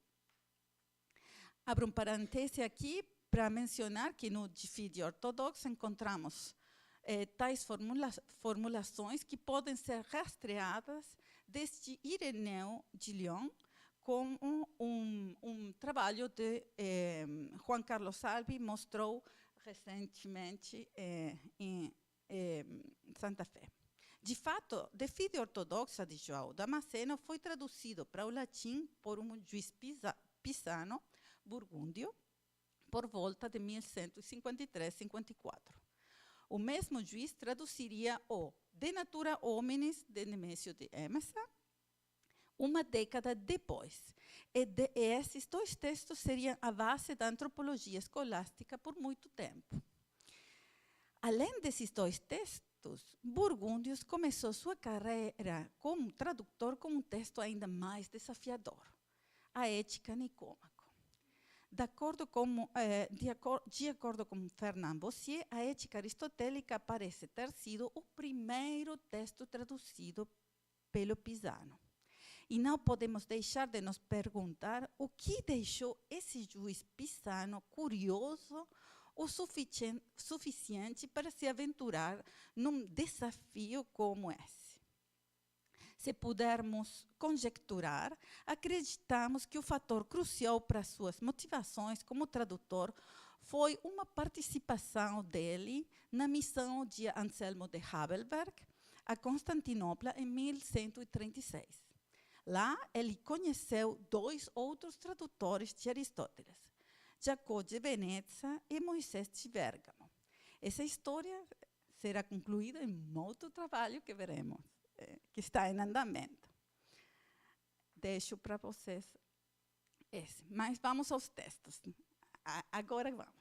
Seja qual for a fonte de sua motivação, seu empreendimento moldou o primeiro vocabulário técnico da ética filosófica e da teoria da ação. Uma ilustração eloquente disso é o vocabulário desenvolvido em um fragmento de João Damasceno citado por inúmeros teólogos e professores de artes na primeira metade do século XIII. Pode pôr completo o texto, um pouco mais abaixo? Um pouquinho. Não tanto. Pode ser metade e metade? Não pode ser. Assim, perfeito. Obrigada. A fonte desse texto, porque você viu que há aspas, a fonte é Máximo o Confessor. Nemésio de Emesa também é citado um pouco antes e depois, então ele toma deles 2. Depois, este texto for... eu vou falar disso. Vamos ver o texto número 1. Mas a búlicis, isto é a vontade do fim, não das coisas que são em vistas do fim. Portanto, o fim é fato voluntário. Como ser rei, como ser saudável, mas em vista do fim, aquilo que é deliberável, a saber, a maneira pela qual devemos ser saudáveis, como falamos já, ou reinar. Então, depois da búlicis, isto é, a vontade, a investigação, o exame. E depois disso, ocorre a deliberação, o conselho. E, se isso vier do que está em nosso poder. Mas a deliberação é um apetite investigativo para aquelas coisas que são factíveis por nós. Deliberamos se devemos tratar de uma coisa ou não. Então, julgamos o que é melhor e isso chama-se juízo. Então, dispomos e amamos o que foi julgado pela deliberação, e isso chama-se sentença. Pois, se alguém julga sem estar disposto em relação ao que julgou, ou seja, que não ama, isso não se chama sentença. Em seguida, após a disposição, vem a escolha. Mas escolher é optar entre 2 coisas preexistentes e escolher uma em vez da outra. Em seguida, há o impulso para a ação, e isso se chama impulso. Em seguida, ele é usado, e isso chama-se uso. Então, após o uso, o apetite cessa. Nesse parágrafo, podemos ver toda uma série de eventos ocorrendo desde o movimento da vontade, aqui búlicis, até a ação em si, aqui uso. Deve-se notar aqui que Burgúndio deixou o termo búlicis transliterado e depois transliterou também, e depois traduziu voluntas. No entanto, ele tinha já traduzido anteriormente outro termo para voluntas, o termo télisis, que ele também transliterou. Então, télisis id est voluntas, búlicis id est voluntas.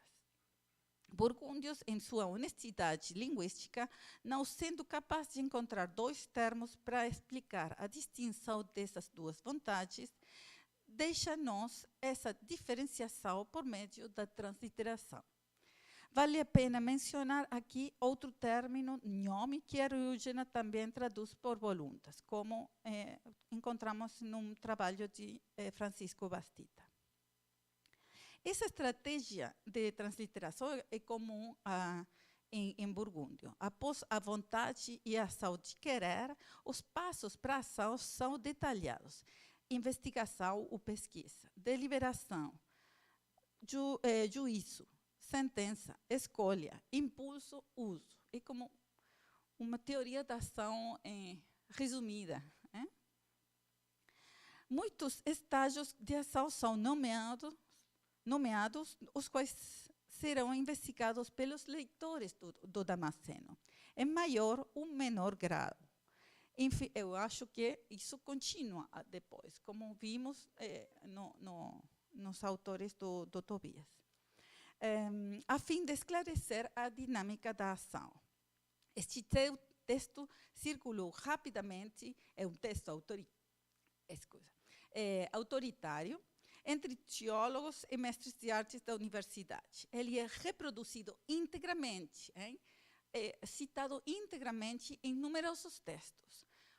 Eu nomeo para vocês alguns: Filipe, o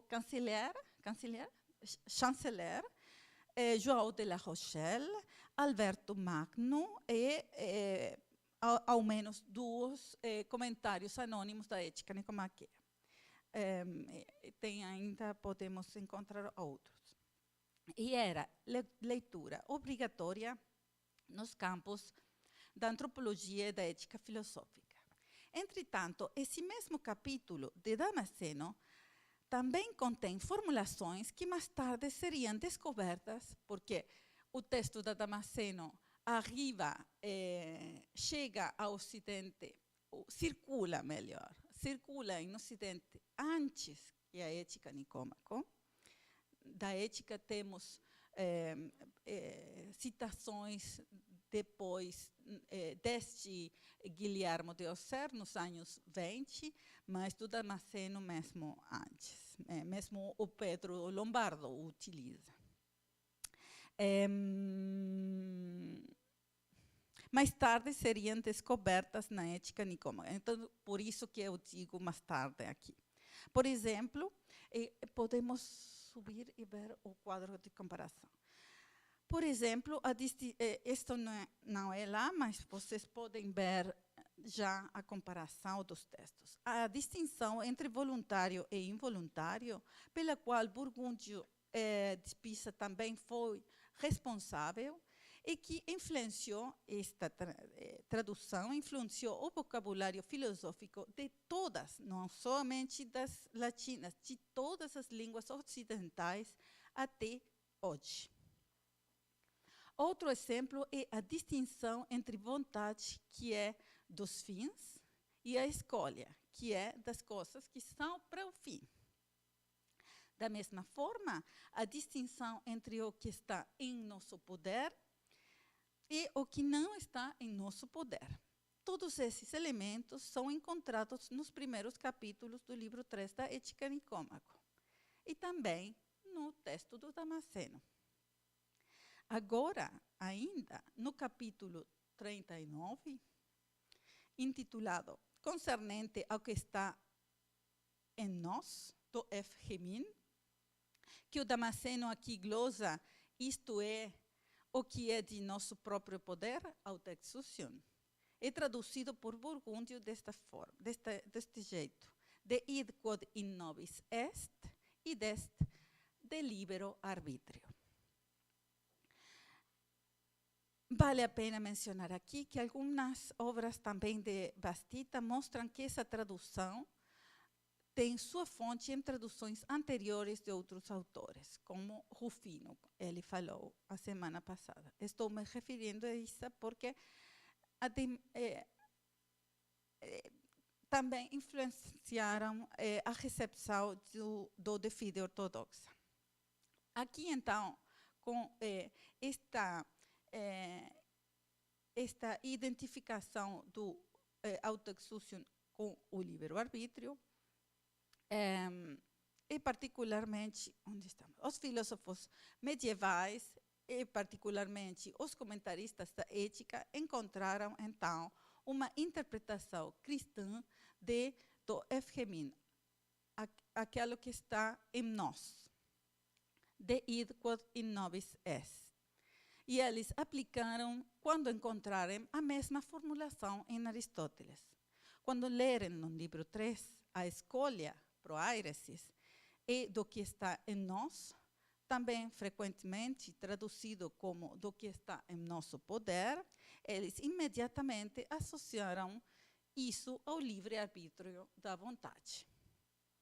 Então, aqui vocês podem ver como há uma inter-relação muito grande entre os dois textos.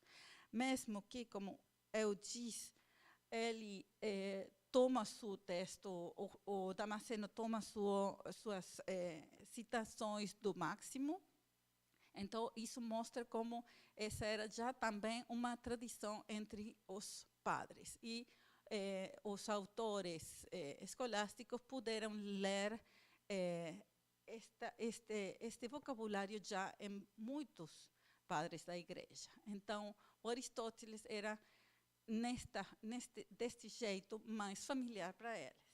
É por isso que nos primeiros comentários sobre a ética Nicômaco, quando os mestres das artes querem explicar a proairesis, traduzida por Burgundio como eligentia, eles a interpretam imediatamente como livre-arbítrio. Vamos ao texto 3. E aqui vamos ler somente o começo. Como se trata de livre-arbítrio, porque se trata da escolha, é como automático, que é o mesmo que o livre-arbítrio. A primeira pergunta é se o livre-arbítrio é uma potência ou duas. Isto pode ser que vocês se lembrem de algo com isso. Outros comentários contemporâneos também identificam eligentia e proairesis com o livre-arbítrio. E discutem isso. E é uma excusa para eles para falar do livre-arbítrio. Vale a pena observar aqui a primeira pergunta feita pelo mestre, que é se o livre-arbítrio tem dois poderes ou um. Essa pergunta é muito comum nos comentários sobre as sentenças contemporâneos ao nosso autor anônimo, porque Pedro Lombardo define o livre-arbítrio como a faculdade da razão e da vontade, o que levanta toda uma bateria de questões sobre a ordem e a precisão dessa composição. Primeiro a razão é mais forte, a razão mais forte a vontade. Há muita discussão sobre isso neste tempo. Agora não posso falar disso. Irene Sabatero tem um artigo especialmente dedicado à discussão sobre essa definição do Pedro Lombardo. Para isso, nossos autores, assim que seus colegas teólogos, fazem uso das divisões e concepções da potência da alma de origem aristotélica que circulavam na Universidade de Paris na época. Por exemplo, o De Anima de Potentis Eius e um outro opúsculo de Potentis Anima et Objectis. Assim também o livro da alma.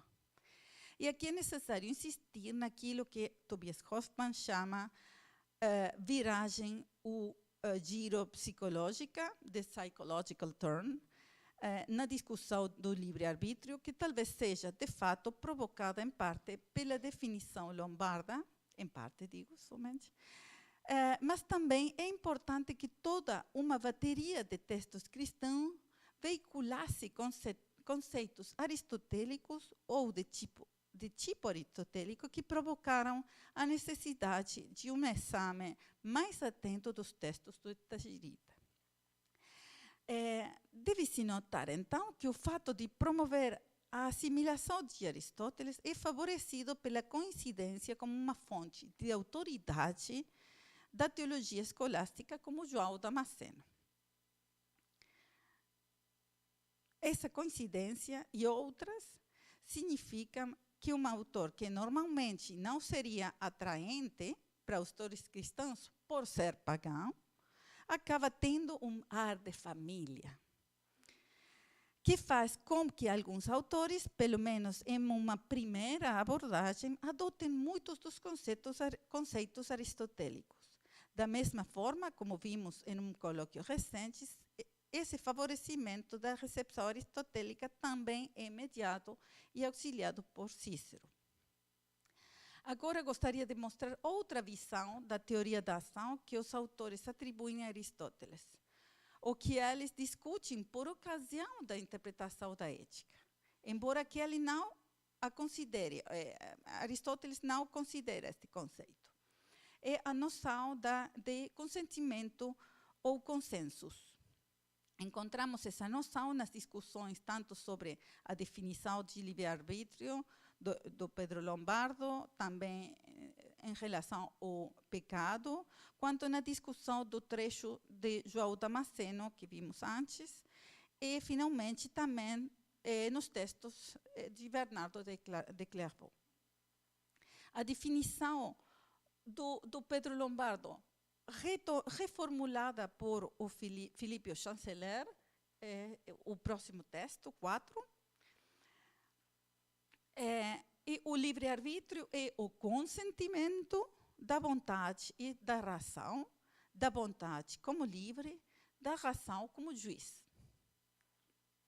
Essa definição, por sua vez, faz com que os mestres se lembrem da definição de Bernardo de Clairvaux sobre o consentimento da vontade. É o texto 5.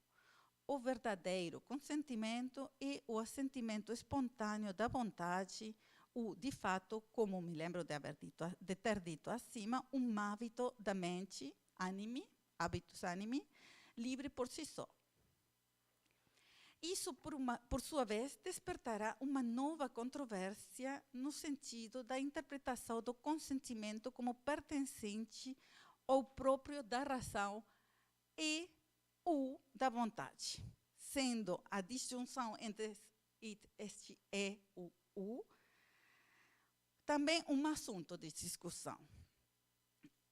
Aqui, novamente, a teoria de ação de João Damasceno, que Alberto Magno lembra em seu De Homine, em conexão com o conhecimento da vontade, entra em consideração.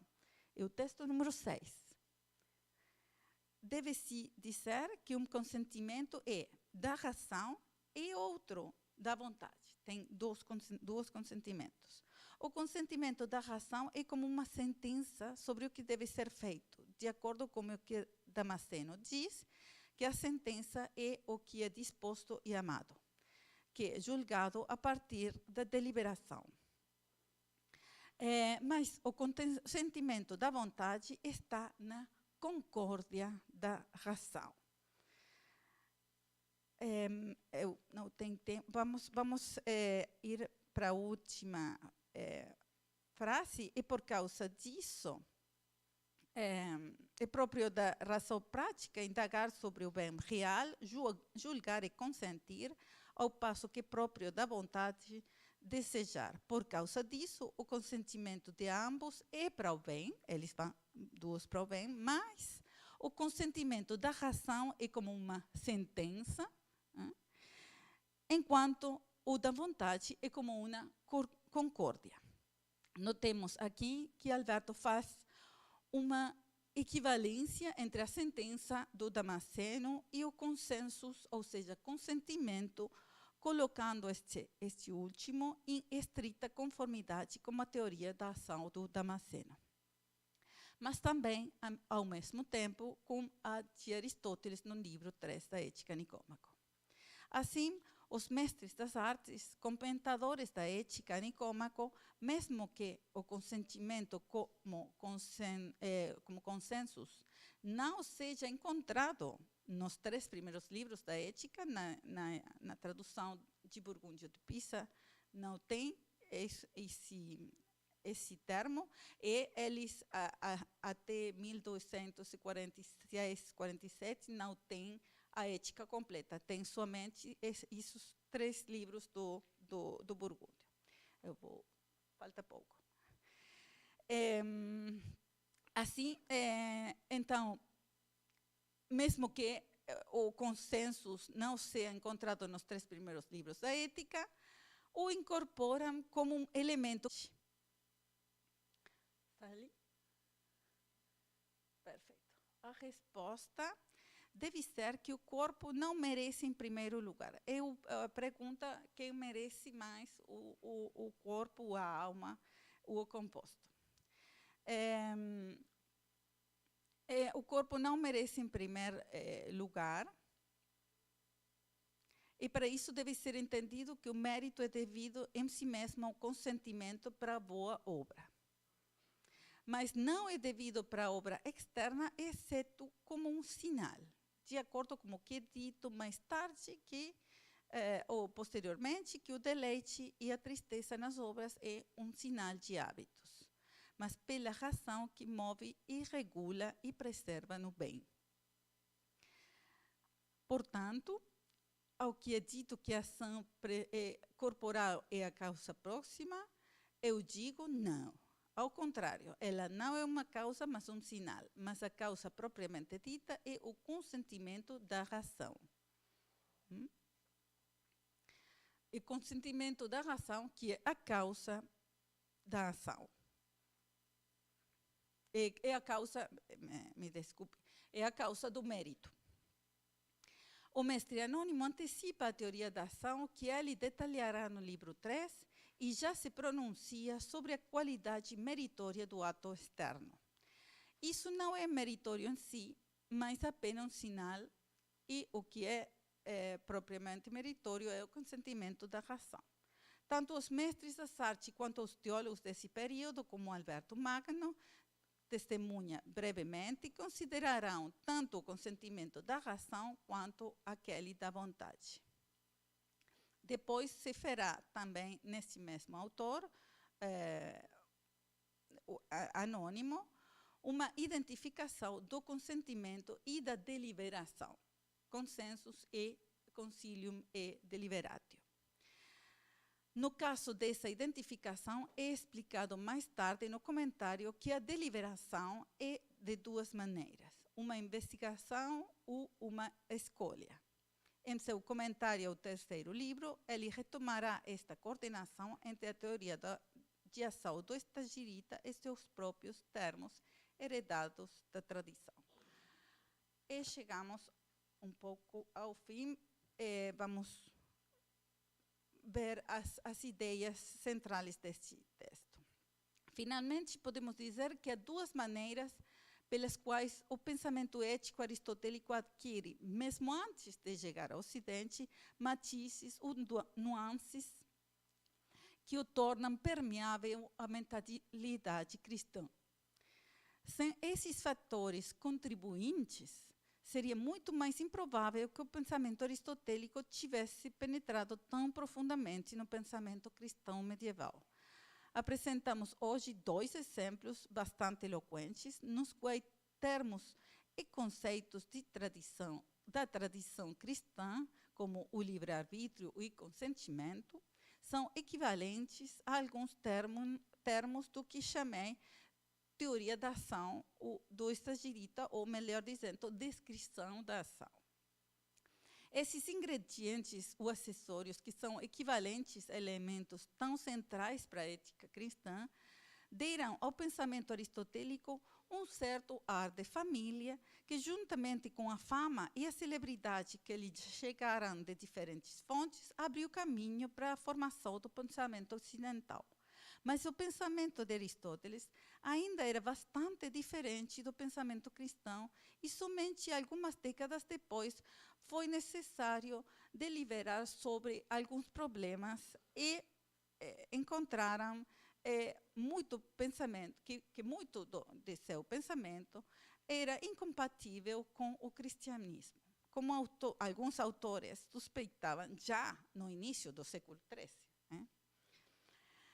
No entanto, apesar das proibições e condenações que tentavam expurgar os temas não cristãos, Aristóteles continuou sendo Aristóteles, e mais cedo ou mais tarde suas concepções da eternidade do mundo, da mortalidade da alma e do ideal da vida contemplativa como puramente intelectual, encontraram seu caminho para a mentalidade ocidental. De fato, Aristóteles não é cristianizado após ser interpretado por autores cristãos da escolástica, mas a verdade, quando ele entra neste segundo momento, entra já cristianizado pelos padres da igreja. E somente quando ele é, podemos dizer, entre muitas aspas, purificado desses elementos, com a chegada do averroísmo, que apenas alguns desses elementos são vistos. De fato, muitos desses elementos permanecem profundamente enraizados da interpretação mais general ou popular do estagirita, a ponto que algumas pessoas, quando eu disse, eles introduziram a vontade no Aristóteles. Mas como? Não há vontade em Aristóteles. Quando não, então.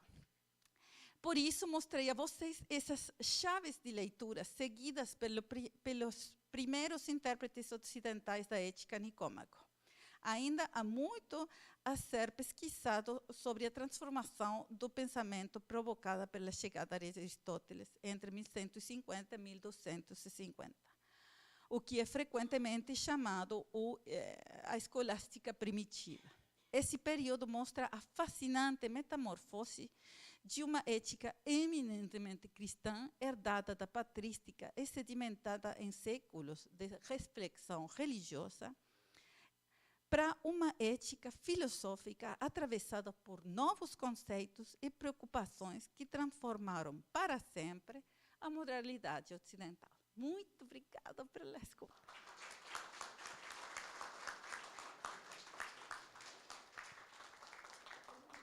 Muito obrigado. Ficou ótima a tradução. Temos tempo para algumas perguntas?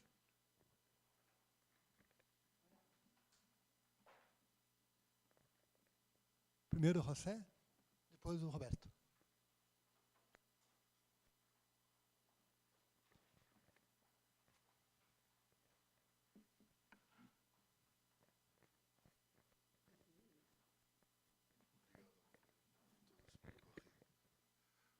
Muito obrigado, Valéria, por essa apresentação. Realmente acho fascinante a evolução toda do vocabulário filosófico e todas as camadas de significado que há por trás das traduções e pronto, dos autores que fizeste e apresentaste os textos claramente. Eu não sei, tenho mais uma dúvida, não sei se é uma pergunta, mas sobre o termo concílio, né? E quase esse produto do concílio, que é a sententia.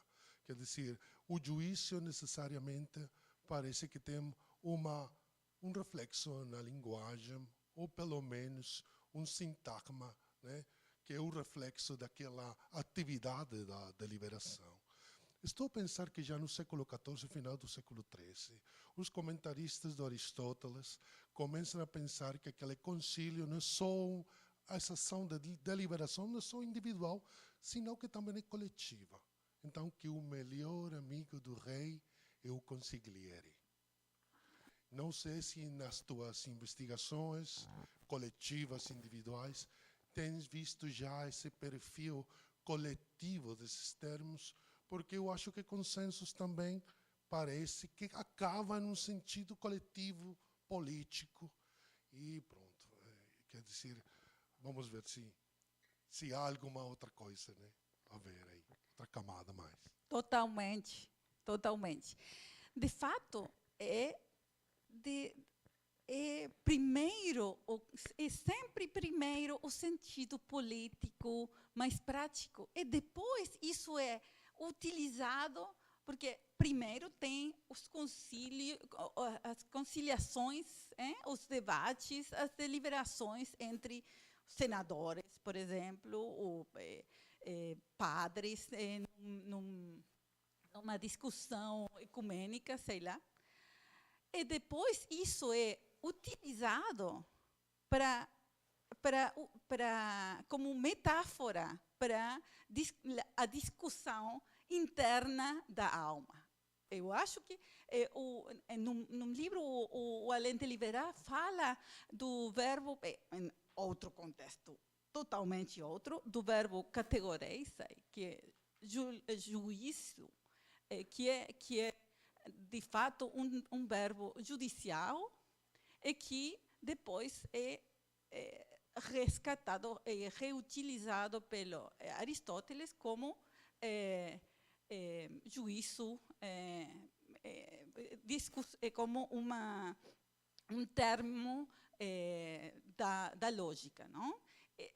Este caso é o mesmo. Mesmo o termo consensus, sem dúvida, também é um acordo, em primeiro lugar, um acordo entre pessoas que discutem, e isso é como uma metáfora utilizada para discutir, porque a discussão abstracta vem depois, né? Seguramente. Historicamente, na linguagem, eu acho que é assim.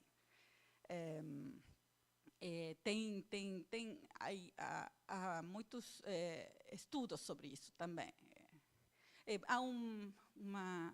O ano passado houve as Medievistentagungen em Colônia sobre o consenso. E você podia ver a inumerável quantidade de sentidos que ele há, mas o sentido mais importante é aquele prático de discussão e de consenso, no sentido mais prático. Isso era o que você apontava? Okay. Muito obrigado, Valéria. Parabéns pela exposição. Num português muito correto. Parabéns. Excelente. Uma exposição fascinante. No final, tu mencionas que há uma primeira fase de traduções e versões no Ocidente medieval latino da teoria da ação de Aristóteles. Ela é bastante influenciada pelo vocabulário, pelas ideias correntes que vinham da patrística, né, ou do cristianismo sedimentado pelos pais da igreja. Eu senti falta de uma expressão nessa conclusão, mas eu acho que ela estava implícita na tua exposição, que é a herança da teoria da ação dos estoicos, que me parece que é aquela que fortemente molda a teoria da ação dos pais da igreja. Não é a única. A teoria da ação neoplatônica é firmemente presente, mas, por exemplo, a passagem daquele texto número 2 do João Damasceno, do De Fide Ortodoxa, é impossível ler essa passagem sem lembrar das primeiras sentenças de Epicteto no seu manual, onde, de fato, não aparece búlesis, aparece prohairesis, que nos séculos seguintes se consolida em língua latina como voluntas, uma espécie de centro da personalidade. E no texto do Epicteto a gente lê, não é? Ta ephrema em contraste com ta uk ephrema, que na prática equivalem a ta prohairectica, em contraposição a ta aprohairectica, aquelas coisas que estão em meu poder em contraste com aquelas que não estão em meu poder. E as que estão em meu poder são aquelas que eu de fato posso obter sempre dependendo apenas de mim. Então, a minha pergunta é, o quanto tu inseririas nessa primeira fase de traduções e assimilação da teoria da ação do grego de Aristóteles para a teoria da ação para o Ocidente medieval latino, o quanto tu considerarias relacionar isso com a herança estoica? Mesmo nessa análise de como acontece em nós, ao final, a decisão. há o papel da razão, há o desejo, há a deliberação, há o concílio, há o juízo, há a sentença. Mas lembremos o quanto era importante na teoria estoica o papel das juncatáteses, aquilo que, em última instância, é de nós para fora.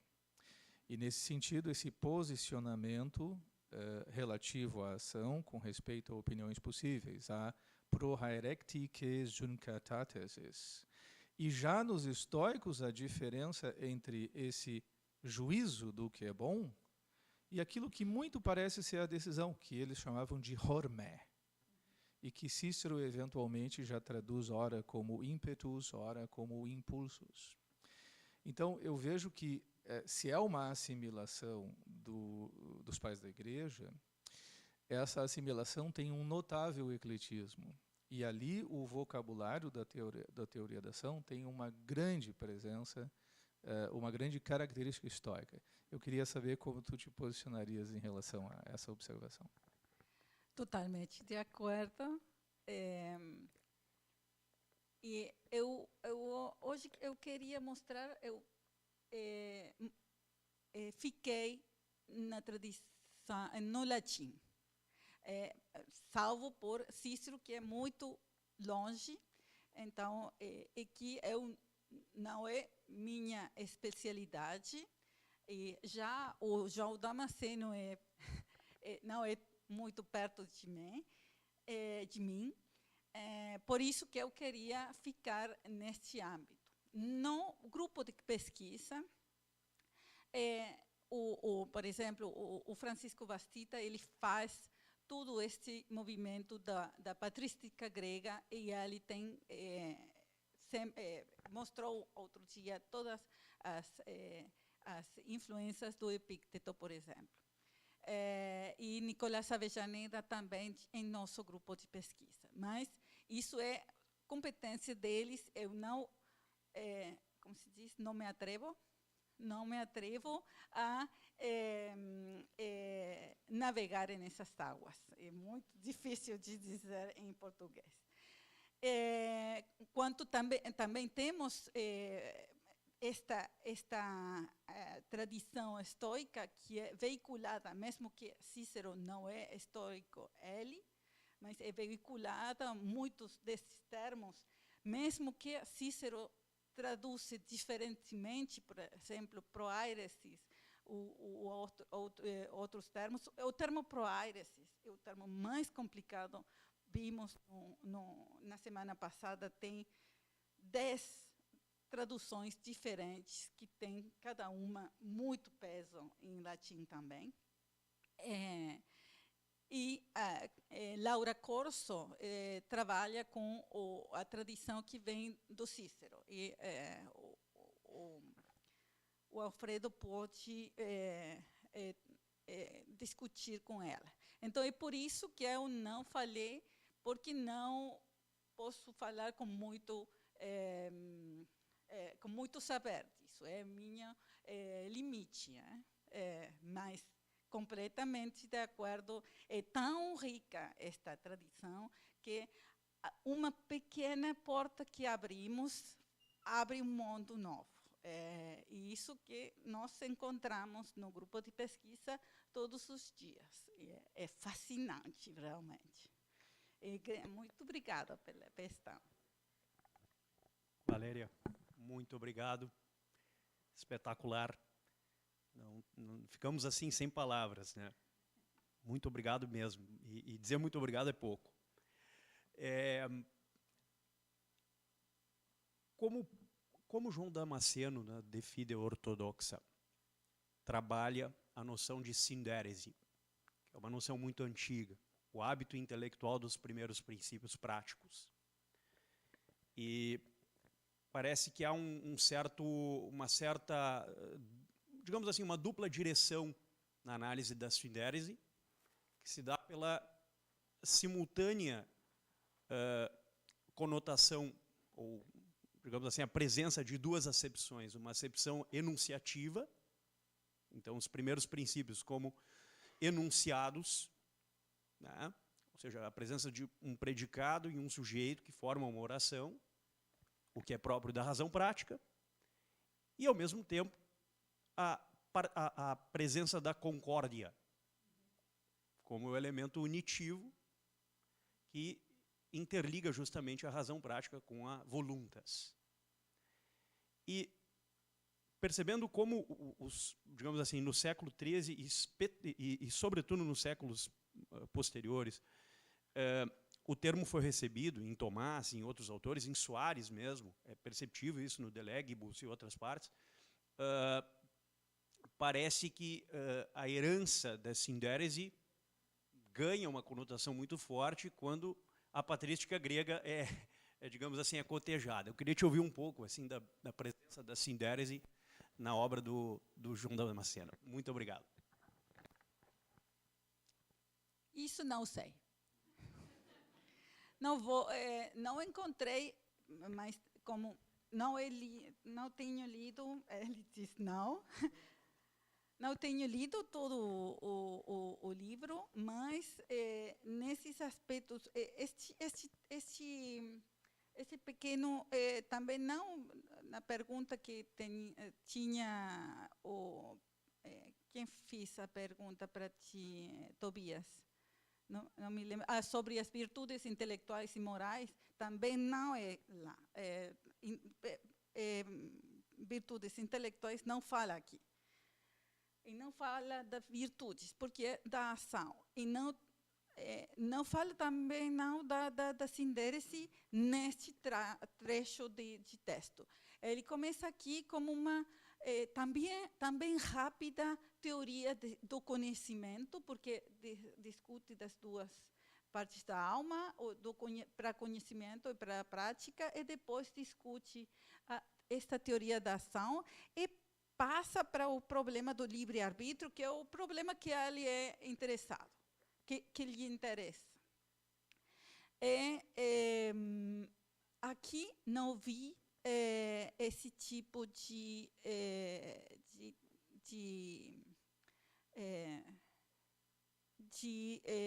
nomeada a sindérese. Onde eu vi texto temprano que toma a sindérese como uma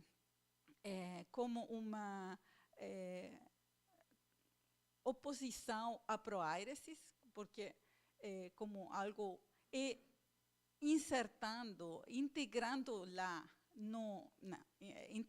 a sindérese na teoria da alma de Aristóteles e no De Anima de Potentis Eius. É um opúsculo muito temprano do século XIII, 1225, mais ou menos,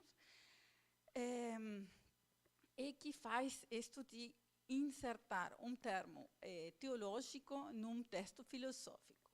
Então, potenciar a teologia com como se diz, com uma estrutura filosófica.